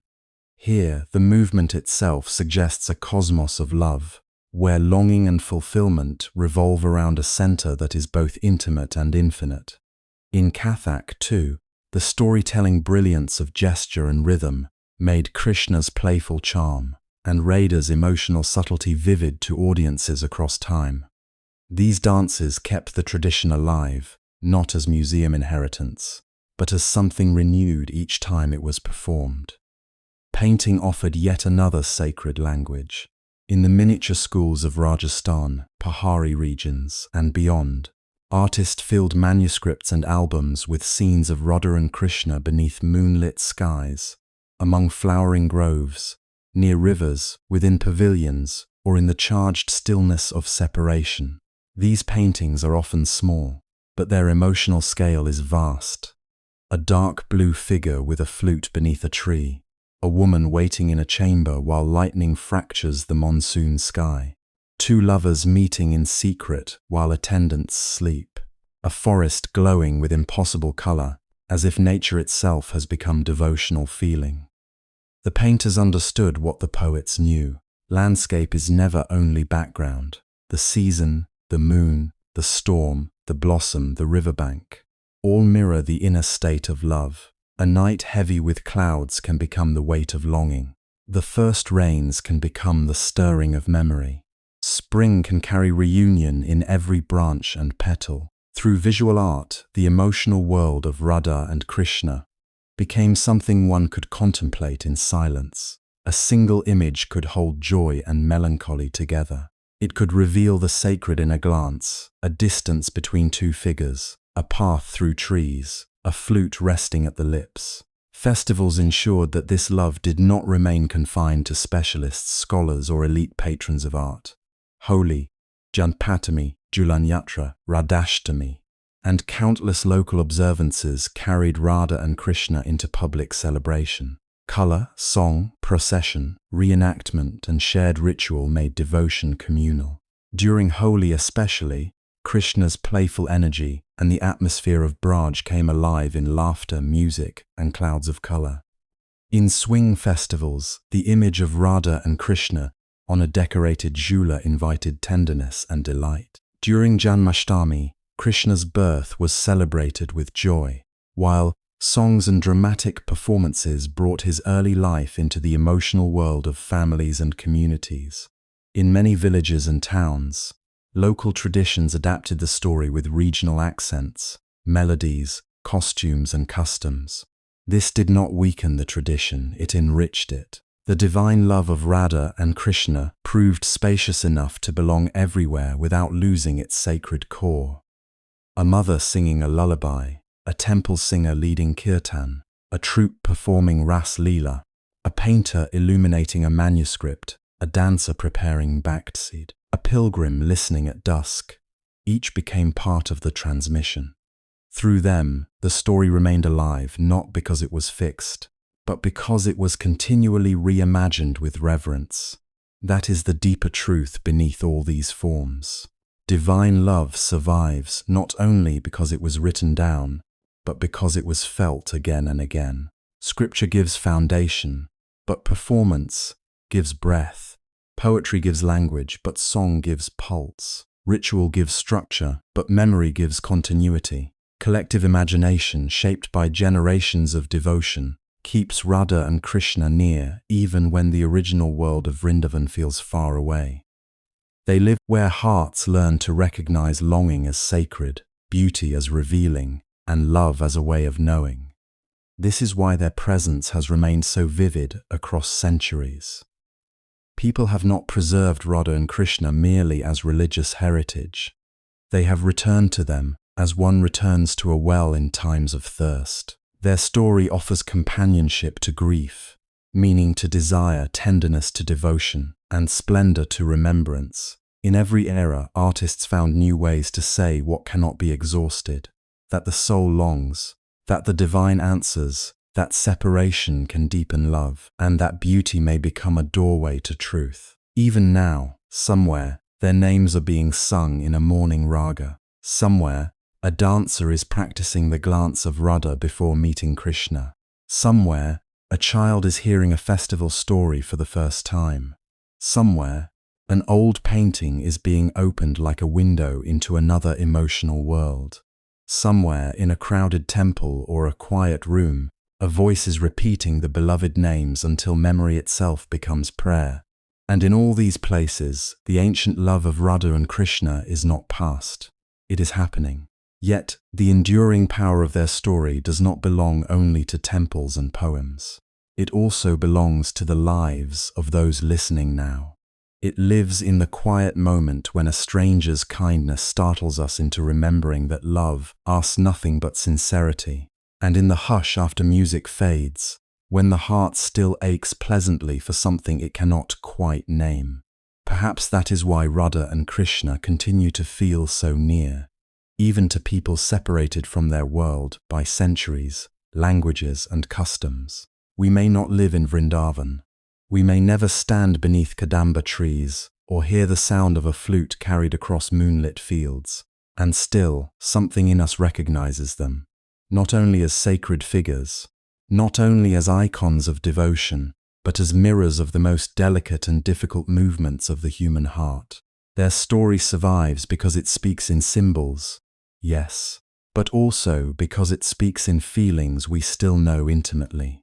Longing that will not quiet itself, joy so bright it almost hurts, uncertainty that trembles beneath love, devotion that asks for everything, and the ache of distance that can make absence feel more present than touch. Modern life has changed the pace of our days, but it has not changed the inner weather of being alive. We still wait for messages that do not come. We still replay conversations in our minds. We still feel the strange mixture of sweetness and fear when someone matters too much. We still know what it is to be surrounded by noise, and yet feel inwardly alone. We still encounter moments that seem to open a hidden chamber in the heart for no obvious reason. A melody heard at dusk, a face remembered after many years, the scent of rain, a sudden grief, an unexpected tenderness. In such moments, the old language of divine love begins to feel less distant. It stops being merely mythology and becomes a way of naming what our ordinary vocabulary cannot fully hold. Radha and Krishna help us recognize that longing is not always a weakness. In many modern lives, longing is treated as an inconvenience, something to solve quickly, numb, distract, or outgrow. We are taught efficiency even in our emotions. If we miss someone, we should move on. If we hurt, we should recover faster. If we love, we should secure guarantees. But their story suggests something more spacious and more honest. It suggests that longing may contain intelligence. It may reveal where the heart is truly awake. It may expose what cannot be replaced by entertainment, ambition, or control. Longing is painful, yes, but it is also clarifying. It strips us of pretenses. It tells us what we revere. This does not mean every desire is sacred, or that every attachment deserves surrender. The story of Radha and Krishna is not an invitation to confusion or emotional chaos. It does not romanticize obsession for its own sake. In fact, one of the most important things their love can still teach us today is the difference between divine love and possessiveness. Possessiveness says, "Be mine, so I may feel secure," says, "May I meet you with such presence that love itself becomes holy."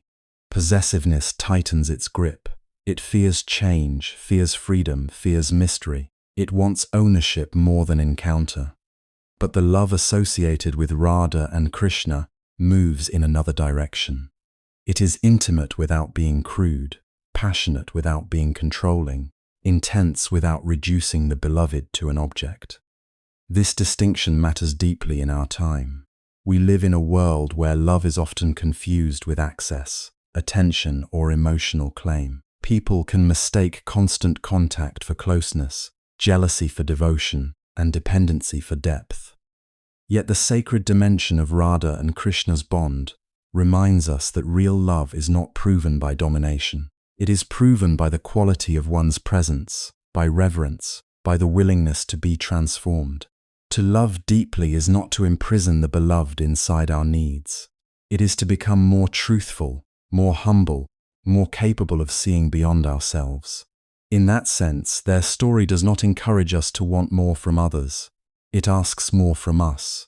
It asks us to love with presence, to truly be with another person, even briefly, without distraction, vanity, or hidden bargaining, is rarer than we admit. Presence is not dramatic, yet it is one of the purest forms of affection. In a distracted age, where attention is fragmented and intimacy is often interrupted by restlessness, presence becomes almost devotional. Radha listening for Krishna's flute is a symbol of attention refined by love.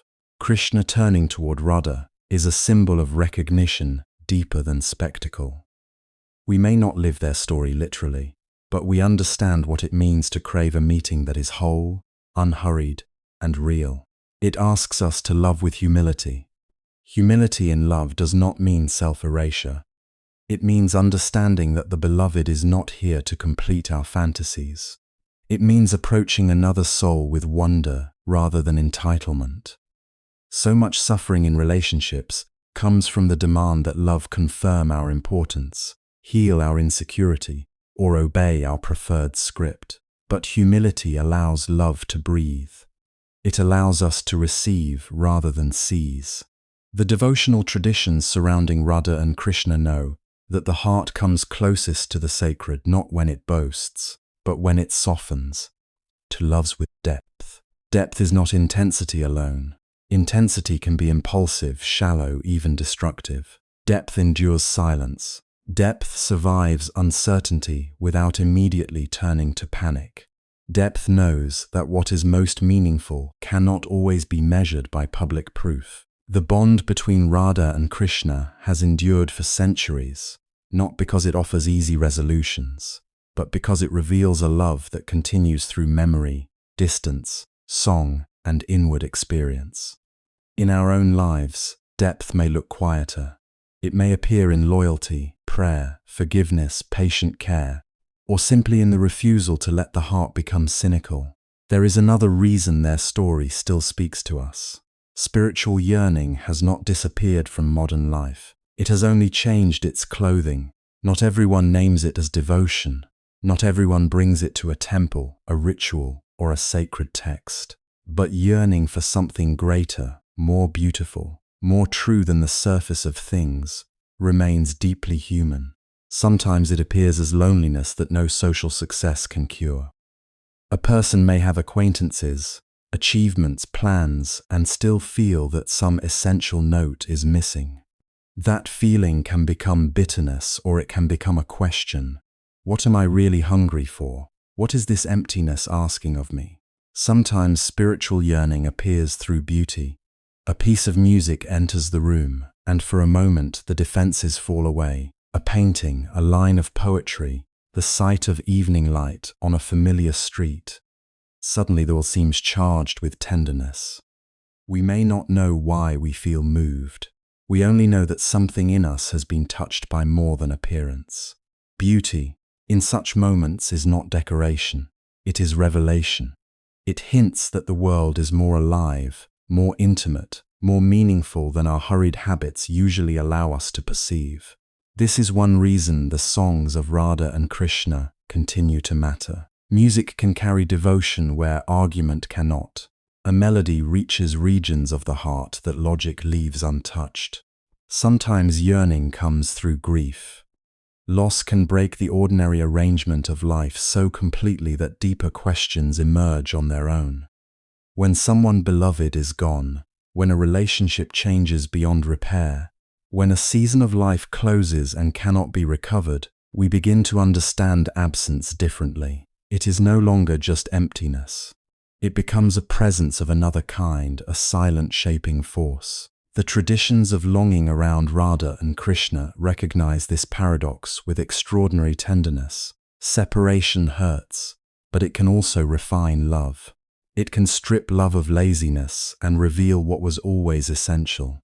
In grief, many people discover that what they miss most is not possession, but living connection, not control, but communion. And sometimes spiritual yearning arrives in moments so small we almost overlook them. A hand gently on a shoulder, the way someone says our name when we are tired, the hush after prayer, the relief of being understood without needing to explain everything. These are not grand miracles. Yet they carry a quiet holiness. They remind us that tenderness itself may be a path. In a harsh world, unexplained kindness can feel like a message from beyond our usual calculations. It tells us that not everything real can be engineered. Some of the most important experiences in life come as grace. This is where the story becomes especially personal.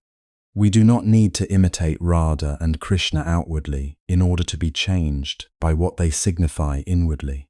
We do not need to force ourselves into a particular mood or borrow someone else's language of devotion.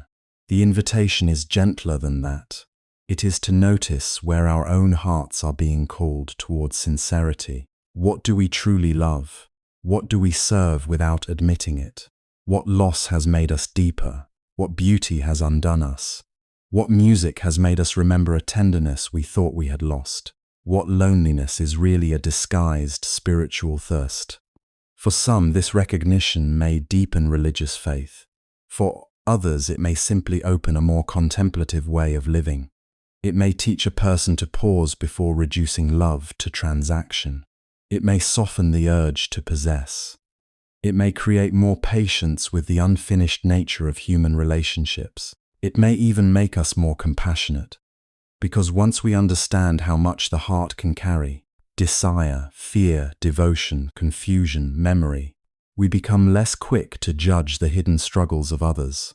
The story does not remove our human complexity. It illumines it. And perhaps that is one of its greatest gifts for contemporary listeners. It gives dignity to inner life. In a culture that often rewards speed, display, and certainty, Radha and Krishna remind us that the invisible movements of the heart matter. Waiting matters, listening matters, remembering matters. The tears we cannot explain may matter. The joy that arrives without reason may matter. The sense that someone or something sacred is near, even when we cannot prove it, may matter profoundly. Their love teaches that the deepest truths are not always the loudest ones. To carry their story into modern life, then, is not to escape the world. It is to inhabit it more soulfully, to answer messages, go to work, care for family, walk through crowded streets, and still remain inwardly capable of reverence. That too is a form of devotion. To hear music and let it soften us, instead of merely entertain us. To experience heartbreak without allowing it to harden the heart. To love another person without trying to own them. To recognize beauty as a threshold. To allow longing to become prayer rather than despair. These are not small changes. They alter the atmosphere of a life. So when people return to Radha and Krishna today, they are not only returning to an ancient romance or a sacred tale preserved by tradition. They are returning to a vocabulary of the heart, a way of understanding that love can be fierce and gentle, joyful and painful, intimate and transcendent all at once, a way of remembering that distance does not always destroy connection, and that desire can mature into devotion when it is purified by humility, a way of trusting that beneath our daily confusion, there may still be a music calling us toward what is most real. And when we look again at their story through this personal lens, its final meaning begins to shine more clearly. And when we look again at their story through this personal lens, its final meaning begins to shine more clearly. What it reveals is not simply a love that endured obstacles, nor only a bond celebrated by poetry and worship, but a mystery that unsettles the ordinary way we think about union itself. We are used to believing that love is completed by possession, confirmed by nearness, secured by permanence in visible form. We imagine that if two souls truly belong to one another, the proof must be found in shared space, shared life, shared earthly conclusion. But Radha and Krishna invite us into a different understanding, one at once more painful and more beautiful. They suggest that two beings may be inseparable, in essence even when they are parted in appearance, and that separation does not always mean loss. Sometimes it becomes the very field in which love reveals its deepest truth. This is the paradox at the center of their story. Radha and Krishna are eternally united in meaning, even when they are not together in the way the world would recognize. Their closeness is not erased by distance. Their belonging is not cancelled by circumstance. The visible story may give us roads that diverge, seasons that change, moments that cannot be held, yet beneath all of that runs a current that never breaks. The heart senses it before the mind can explain it. It is why their names are so often spoken together, why one seems to echo the other, why their relationship continues to live not as a memory trapped in the past, but as a presence that still breathes in prayer, song, and silence. There is something deeply challenging in this. Most of us have been taught, directly or indirectly, that fulfillment means arrival. We are told that if love is real, it should conclude in stability, in recognition, in a form the world can bless and understand. We long for outcomes we can point to, for endings that reassure us. We want to say, here at last, the story is complete. Yet the story of Radha and Krishna resists that kind of closure. It does not offer an easy resolution to the ache it awakens. It does not soothe us with the promise that every longing must be satisfied on material terms.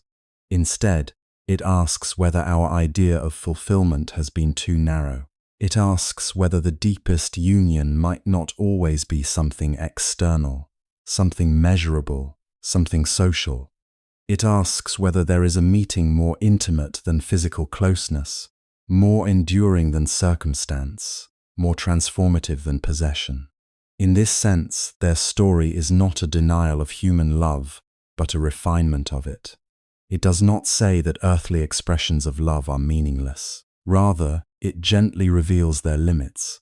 To hold someone's hand, to hear their voice, to walk beside them through daily life. These are precious things. But even these can never fully contain what love is trying to become. Beneath affection, attraction, companionship, and desire, there is often a deeper movement, one that seeks not merely comfort or certainty, but awakening. Love wants to open us. It wants to loosen the boundaries of self. It wants to draw us beyond the small kingdom of mine and yours into a larger experience of being. This is where Radha and Krishna remain so luminous, because their bond is not defined by control. It is defined by resonance, by remembrance, by an intimacy that does not depend on ownership.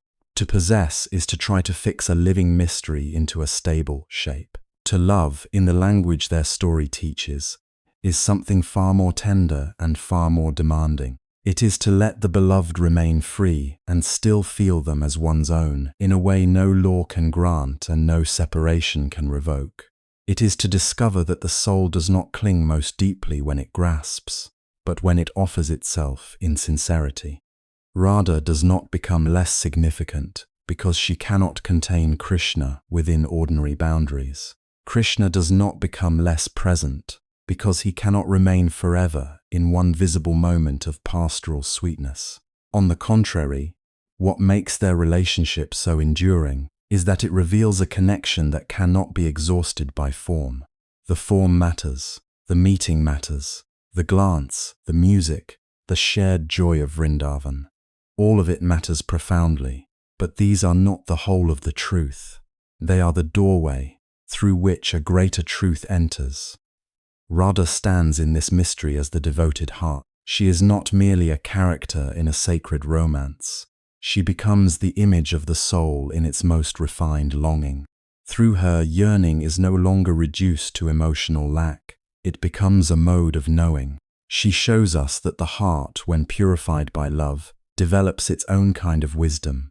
It learns to recognize the beloved not only in presence, but in absence. It learns to hear music even after the flute has gone silent. It learns that remembrance can be more alive than possession, because remembrance draws the beloved inward, into the deepest chamber of being. Radha's devotion is not weak because it aches. Its ache is part of its strength. She teaches that love is not made lesser by vulnerability. Often, it is made sacred by it. And Krishna, in this inner language, is more than the enchanting figure who captivates with beauty, playfulness, and divine charm. He is the beloved as revelation.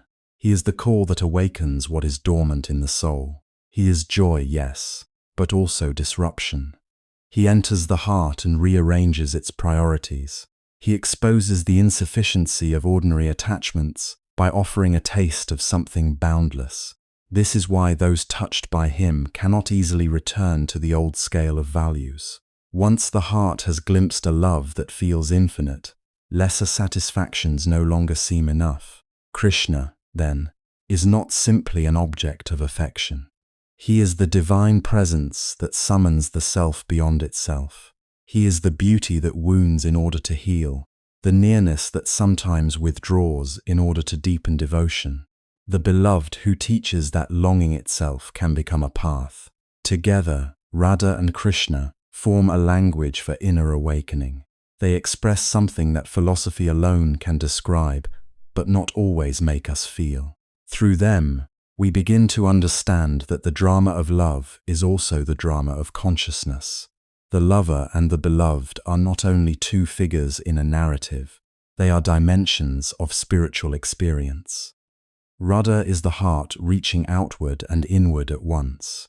Krishna is the divine reality that both attracts and eludes, reveals and conceals, fills and intensifies desire. Their dance becomes the movement between human longing and divine response. Between the soul's cry and the grace that answers it in forms both tender and mysterious. This is why their separation carries such depth. It is not only tragic and not only symbolic, it is transformative. In ordinary love, we may assume that distance weakens attachment or proves its fragility. But in this story, distance becomes a strange kind of fire. It burns away illusion. It asks what remains when the senses can no longer rely on immediate contact. What is left when the beloved cannot be approached in the usual way? If love vanishes, then perhaps it was dependent only on circumstance. But if love deepens, if it becomes more inward, more constant, more prayerful, then something profound has been revealed. Separation here becomes not the opposite of union, but one of its hidden forms. This can be difficult for the human heart to accept, because we naturally seek reassurance through visible signs. We want to know that we are loved in ways we can touch and confirm. The pain of absence is real. The loneliness it awakens is real. The story does not deny that pain. It honors it, but it also refuses to let pain have the final word. It suggests that beneath grief there may be a subtler intimacy, one not available to the heart until it has been stripped of its dependence on outer certainty. In that vulnerable space, love can become less about receiving and more about abiding, less about keeping and more about becoming, less about closing the distance in a worldly sense and more about discovering that, at the deepest level, no true distance has ever existed. This is where the meaning of union beyond possession begins to mature within us. Union is not the conquest of the beloved. It is not the guarantee that nothing will change, nothing will be taken, nothing will end. It is not the securing of a permanent emotional claim. True union, as this story whispers, is participation in a shared essence. It is the recognition that love can bind without imprisoning, can sanctify without controlling, can endure without demanding constant proof. It is a joining in being, not merely in circumstance. And because it belongs to being, it survives what circumstance cannot. So the truest resolution of Radha and Krishna's story may not lie in a final event at all. Not in one last meeting that settles every ache. Not in an ending that ties every thread into a neat human conclusion. Its real resolution lives elsewhere. It lives in an enduring state of sacred remembrance. It lives in the heart that continues to turn toward the beloved with tenderness, trust, and inward fidelity. It lives in the awareness that love, once touched by the divine, does not disappear simply because its outer form changes. It becomes atmosphere. It becomes orientation. It becomes the hidden rhythm by which a soul lives. Sacred remembrance is not passive nostalgia. It is not merely thinking often of someone once loved. It is an active interior presence. It is a way of carrying the beloved so deeply that memory becomes communion. In this state, the heart is no longer asking only, "Why are you not here?" It is also beginning to realize, "You are here differently." Not in the way the senses expect, not in the way society can verify, but in a subtler and perhaps more indestructible way. The beloved becomes inseparable from perception itself. The world is colored by that presence. Every sound, every breeze, every moment of beauty hints at it. The entire field of life becomes responsive to remembrance. This is one reason their story continues to feel unfinished in the most fruitful sense. It does not close because sacred love does not close. It continues to unfold wherever a heart learns to love, without reducing the beloved to an object. It continues wherever longing is offered upward, rather than allowed to decay into bitterness. It continues wherever devotion becomes a form of seeing. In that way, Radha and Krishna are not only remembered, they are reenacted within the inner life of anyone who has discovered that the deepest loves cannot be owned, only honored. And perhaps this is the quiet miracle they leave us with. Not a command to reject the human, but an invitation to see the human as translucent to something greater. Not a lesson that love must always hurt, but a revelation that even hurt can be illumined when held inside devotion. Not a promise that every separation will feel holy, but a trust that no sincere love is wasted when it draws us nearer to the deepest truth of ourselves. Through Radha, we learn how the heart remains faithful. Through Krishna, we learn why such faithfulness is worth everything. Through their bond, we begin to sense that love's highest purpose may not be possession, but transformation. So as their story moves towards silence, it does not really recede. It settles more deeply within us. It asks us to listen for what remains when the visible scene has passed. A name, a song, a memory that is more than memory. A longing that no longer feels empty because it has become full of presence. And in that presence, beyond arrival and departure, beyond holding and losing, beyond the fragile terms by which the world defines success in love, something timeless continues to pulse. It is the union that does not depend on ownership. It is the devotion that survives form. It is the sacred bond that cannot be finished, because its truest home is not in an ending, but in the eternal life of the heart. The story falls quiet, but its music remains wherever a heart still listens. And perhaps that is where Radha and Krishna have always asked to be found. Not only in scripture, not only in paintings lit by temple lamps, not only in songs carried through generations, but in the inward place where something in us still turns toward beauty with trust, toward mystery with tenderness, toward love with a courage deeper than certainty. Their story does not survive because it belongs to the past. It survives because it continues to describe what the soul knows, even when the mind cannot fully explain it. We remember a riverbank at dusk, where the world seemed to pause between breath and breath. The water moved quietly, reflecting a sky that had not yet decided whether to keep its light or surrender it to evening. On that bank, nothing appeared grand in the worldly sense. There were no palaces of gold, no declarations meant to impress history, and yet few images feel more enduring. A meeting place by the river becomes in memory larger than empires. It becomes the edge between the visible and the unseen, between the ordinary hour and the eternal one. There, in the softness of the land and water, love did not need to announce itself. It only had to arrive. We remember the flute, not as an instrument alone, but as a call that seemed to pass through distance and hesitation alike. A sound so intimate it felt less like music entering the ear, and more like recognition awakening in the heart. The flute did not argue, it did not demand, it invited. And in that invitation lived one of the deepest truths of this love, that the divine often reaches us not by force, but by a beauty so piercing that we are moved to follow it freely. The song of Krishna's flute was never merely heard, it was answered. Somewhere within Radha, and within all who understand even a little of her devotion, that call touched the place that had been waiting all along.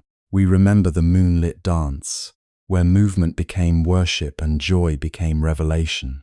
Night itself seemed to soften around that circle of love. The moon did not merely shine above it, it seemed to bear witness. In that dance, the world was not escaped, but transfigured. Every step carried both delight and surrender. Every turning suggested that the soul, when drawn fully into divine love, does not become less itself. It becomes more luminous, more true, more alive. What happened there beneath the moon was not only celebration, it was a vision of harmony so complete that even time seemed willing to stand aside. In that sacred play, longing found form, and form became music. And then we remember something harder, something quieter, something no less holy, the silence after departure.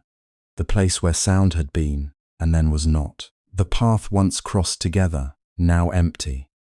The air after the last note of the flute has faded, when the listening continues long after the music can no longer be heard.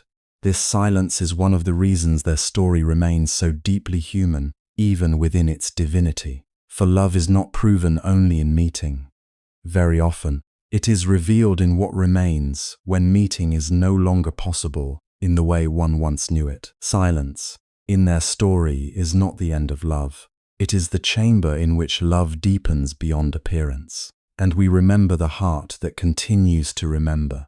That may be the most powerful image of all. Not the river alone, not the flute alone, not even the dance beneath the moon, but the faithful heart that refuses to let truth be reduced to absence, simply because it can no longer be touched by hand.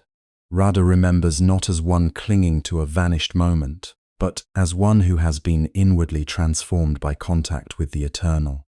Her remembrance is not nostalgia. It is presence carried in devotion.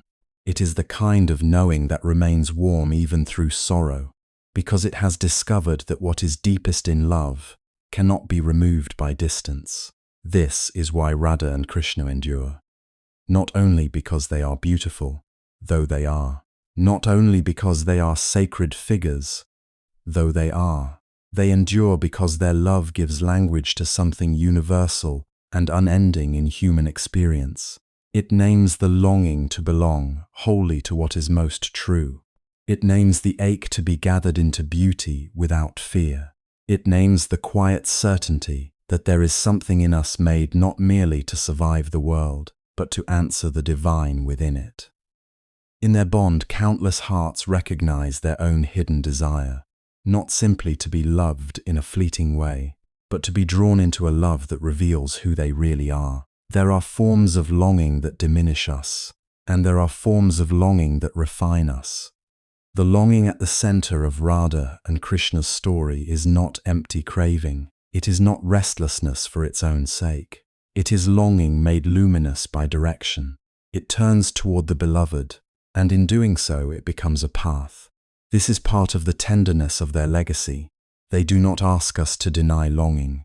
They teach us to understand it, to see that the ache within the heart may be, at its deepest level, a sign not of failure but of orientation, a remembering of where love truly wishes to go. And so their story continues wherever people discover that the deepest devotion is not ownership. It is participation in a reality greater than the self. It continues wherever someone learns that to love fully is not to imprison what is beloved, but to become inwardly spacious enough to receive its truth. It continues wherever beauty awakens conscience, wherever loss deepens tenderness instead of bitterness, wherever memory stops being a wound alone and becomes a living thread to what is sacred. There is a reason their names still rise so naturally on the lips of those who pray, sing, grieve, rejoice, or wait. It is because Radha and Krishna are not merely remembered as figures who once existed in a distant, enchanted landscape. They are felt as presences within the spiritual imagination, as companions to the heart's oldest questions. What is love when it is stripped of vanity? What remains when nearness gives way to separation? Can absence itself become a form of communion? Their story does not answer these questions with cold doctrine.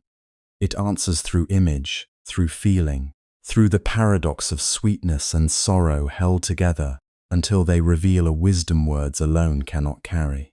In some lives, the riverbank appears as an actual place of refuge, a quiet edge of water where the heart softens enough to hear itself.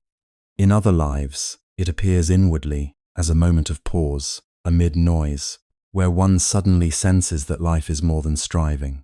The flute may come as music, or as a line of poetry, or as an inexplicable stirring, or as the grace of meeting someone or something that awakens the soul from sleep. The moonlit dance may appear in moments of worship, in wholehearted love, in the brief but unforgettable experiences when everything seems to move in hidden harmony. And the silence after departure may come, as it comes to nearly everyone in the seasons when what once sustained us seems far away. Yet through all these changing forms the pattern remains. A call, a response, a union, a separation, a remembrance that becomes deeper than loss. Perhaps that is why their love never grows old, because every age rediscovers these movements in its own way. Every heart at some point stands by its own river, listens for its own music, enters its own dance of surrender and delight, and endures its own silence when the visible form of joy has withdrawn. And then comes the most mysterious part, what we become because of that journey. If love has been true, it leaves behind more than pain. It leaves refinement, it leaves widened perception. It leaves a tenderness that can recognize the sacred in places where once we would have seen only emptiness. To carry Radha and Krishna within us, then, is not merely to admire a legendary love. It is to let their story illuminate our own inner life. It is to ask, gently and honestly, what flute we are hearing, what beloved we are truly seeking, what kind of union we mistake for possession, and what kind of separation might still conceal a subtler nearness. It is to wonder whether the very ache we resist might be the doorway through which grace is entering. Wherever longing becomes prayer, Radha and Krishna live. Wherever memory becomes presence, they live. Wherever love outlives separation, they live. They live in the soul that cannot forget what it has once known as holy. They live in the tears that do not only mourn, but consecrate. They live in songs sung softly at dawn, in lamps lit at twilight, in stories told from one generation to another, not merely to preserve the past, but to keep the heart awake. They live in the devotee who whispers a name in solitude, and finds that solitude less empty than before. They live in the person who has lost much, yet still believes that love, if pure enough, is stronger than disappearance.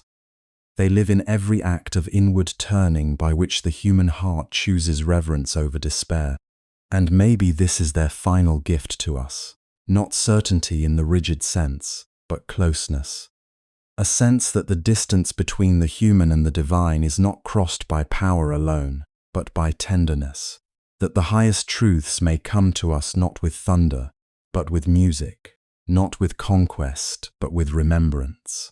Not by removing all sorrow, but by filling sorrow with such meaning that it becomes translucent to love.